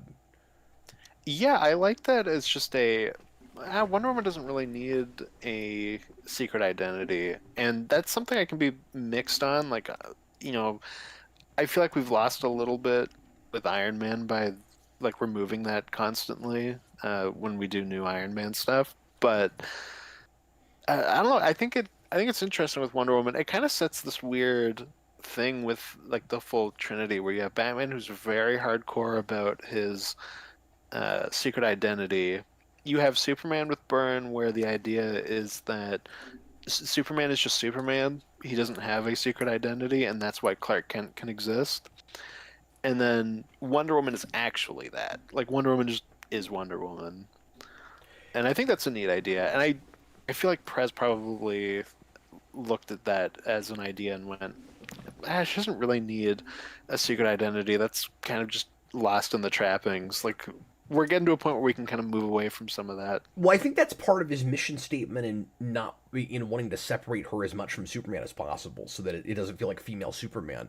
Because as soon as she's not wearing a disguise, immediately you have to tell different kinds of stories with her. Like she's she's not gonna escape into anything. She's not gonna have a regular life. She's a constant celebrity on Earth, and the only escape, kind of ironically, she has is to because she gets the Hermes shoes in 7, and so she can go back and forth between realms, and so her escape is to go to the god realm. Yeah. No, absolutely. Or I guess it goes back to Themyscira. So she's not with gods, but she's in a different society, right? Yeah, she's at Paradise Island. Like So- it is. I got what you were getting at. Well, but- for a second, I thought it was where the gods are, Olympus. Olympus, but it's not. It's just Paradise Island. Yeah. Yeah, and I think the next big god stuff, because like I said, we immediately go to Cheetah next for a couple issues, but then I think after that is when we go into like that vault on Paradise Island. I think that's when we do that. Like the Okay. one that they're protecting.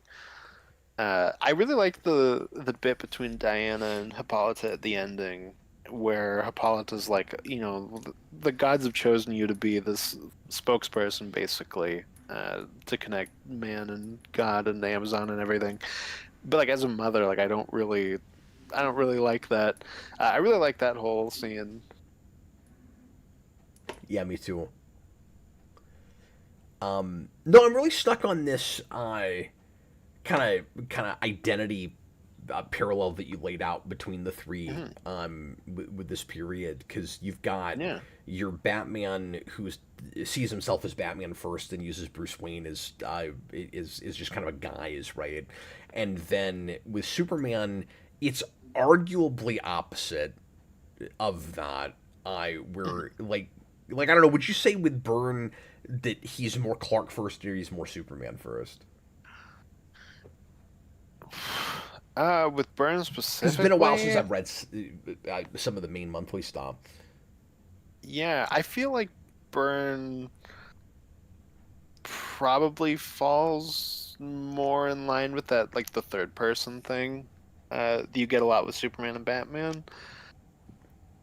But if you had to pick one of the two, I guess it would more so be Clark. Like that is more of like a human Superman. Yeah, but you're right. Where like the real answer is it's somewhere in between. But just for the purposes of this, like they're all clearly separate. Where it's like Batman is Batman first, Bruce is just a guise. Clark, there's the human side, and Superman is more of a costume he wears, and then Wonder Woman is just a name they gave Diana, but she doesn't have any kind of separation in identities. Like, no matter what people are calling her in whatever context, she is one person all the time and wouldn't even think about identity as a thing. So anyway, that's interesting. No, that's cool. Like she comes to this world and she doesn't even really understand the idea of having another name. Like there's that bit where she's like, "Oh, Princess Diana, like did she have to change her name? Like that's not fair. I'm just who I am. Yeah, that was funny. Why do I have to be somebody else?" I also just noticed there's like a little "Who Watches the Watchmen" border at the bottom. 86, 87, you saw that all over a lot of these books. Yeah, no, of course. I just thought it was interesting because we were talking a bit about Watchmen. And this one had, and I've got some other books that have this one too. I think the first issue has the history of the DC universe is must reading. That's what that one says. Yeah, it's must reading. Here, real quick, I'm going to flip through this and see if there are any interesting ads, Austin. Oh, let's do it. Let's see. Because I always like to see the ads. Wow, there aren't any so far. Did they publish this oversized book and there's no ads in it? That's pretty cool. That is really neat. The color in this has aged decently. This issue, unfortunately, has a little bit of water damage, so I may rebuy this at some point. Yep, this entire issue is adless, which is awesome. Adless, but not Atlas. It's not Atlas, but it is adless. Yeah, that's crazy. That's really cool that they did that. But now I don't get to look at any amusing ads. Yeah, that's true. That is true. I guess too. I just had this Yeah. thought. With your idea of the miniseries, like for the main Trinity, for their origins, because then you also have that. Is it Secret Origin? I think it's that what it's called. The I think so. DC, like, yeah, where we do like each issue with somebody's origin.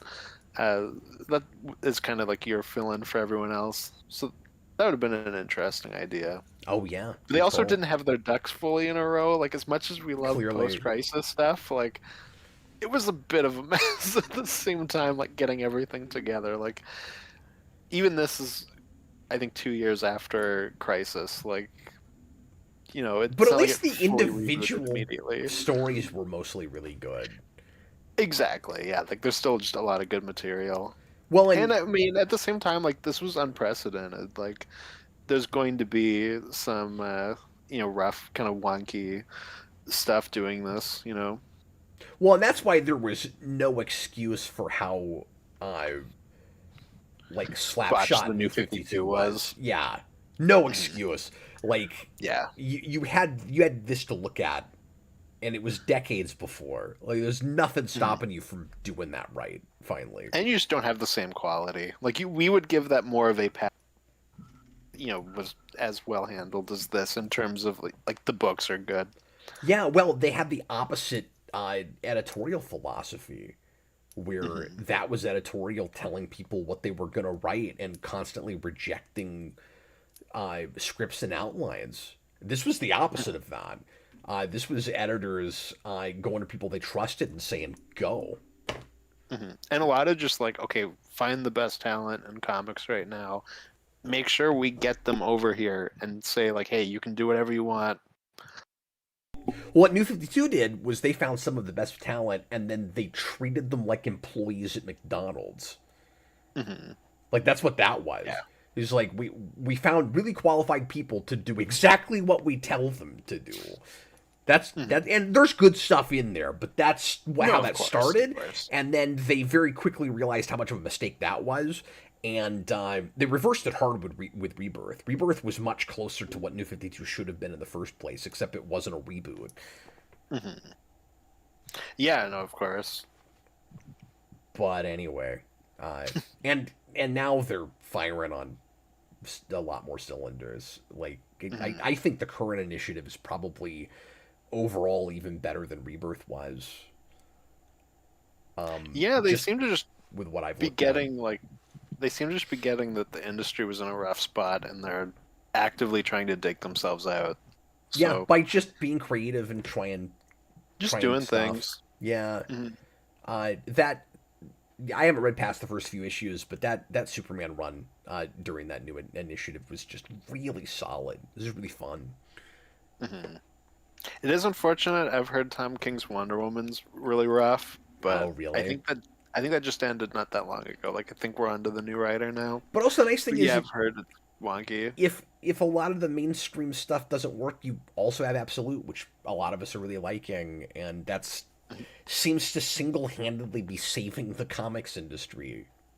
Yeah, yeah, and I love Absolute Wonder Woman. Like that's some great stuff. And speaking of that, I'm supposed to read and talk about Absolute Martian Manhunter tomorrow for Oh yeah, the new comic show for Comic Book Late Night Unlimited. So pop in and hang out with me for that tomorrow night. Also, if I'm not too horribly tired after tonight to do that, but I should be doing that. So I'm reading the first 4 issues of that. I'll do that during the day tomorrow, and then I'll look at new stuff coming out this week, and I'll show you everything I bought last week. Last week was a big week, so I've got quite a bit to show. yeah. I got I think like 8 or 10 issues last week. I got 7. Now at least Yeah, quite a one bit. was not brand new, but everything else came out last week. Yeah, no, for sure. No, I think Absolute Manhunter might be your favorite of those books, if not Batman, just because it's very like X-Files. Oh, really? That's Yeah, it interesting. might not grab you immediately with the first issue. Like even I was like a little trepidatious, where I was like, I don't know fully what to think of this yet. Like it was good, but like I don't have like a footing yet. And then by issue 2, I'm like, okay, no, this is wonderful. No, it's And the funny art how of that book is confident you've been beautiful. in saying that how much I like that, because you keep saying like that will be your favorite, and I'm like, I haven't even read it yet. You're like, yeah, but it will be. I don't know. I have this gut feeling where I'm like, I feel like you're gonna like the kind of X-Files-iness of that book. Like it's very, that is the most reinvented of the Absolute books, 100%. That's cool. No, I'm excited about it. I'm still like I just read issue 10 for Absolute Batman. I'm still in the same place I was with it at the beginning, where I feel like I should hate it. Like every element on its own is dumb, and put it all together, and it's awesome.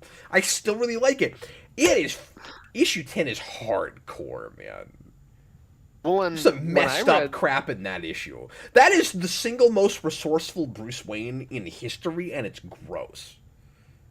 yes, when I read that issue too, I was like, Cap's probably gonna really dig this because there's like a Vengeance of Bane aspect to it, like I with what they loved do with that. Bruce. No, I loved it. Yeah, yeah. So I was like, that's definitely gonna hit Cap. Yeah, I know you're not a Bane guy, but I love the way they're handling Bane. And Yeah, but their Bane is cool. Like even I can say he's that. Like, horrifying and fun.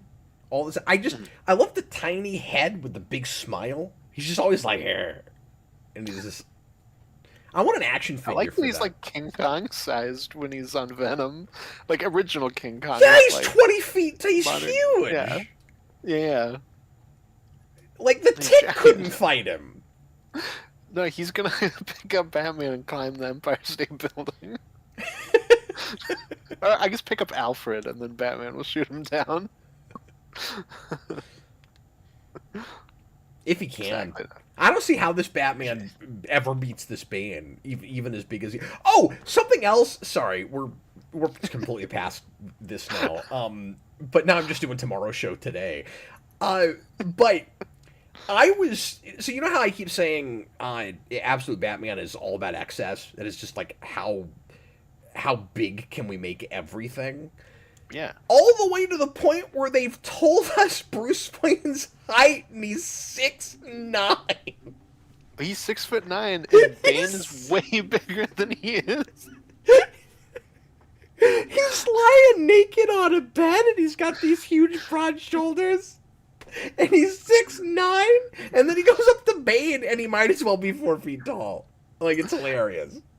I need to know how tall Bane is, both with and without Venom. It's great. Yeah. Do you think we'll put Batman on Venom? You think that's coming? Oh, it looks like they're like I really thought they were going to for a second when you see him and he's like shaved and he's got like the green veins on his back. Yeah, because it looks I like was they like, want to do they're experiments trying to on make him. him like another Bane. I think is what they're trying to do with his experiments. There's a Uh, real Weapon X feel to that whole arc right now. yeah, yeah, for sure. So at the very least, like maybe we might find out that they like put some in him, and like that's what the green veins were. Oh, sure. Is it looks like he's starting to get Minor what Bane spoilers, but has. Yeah,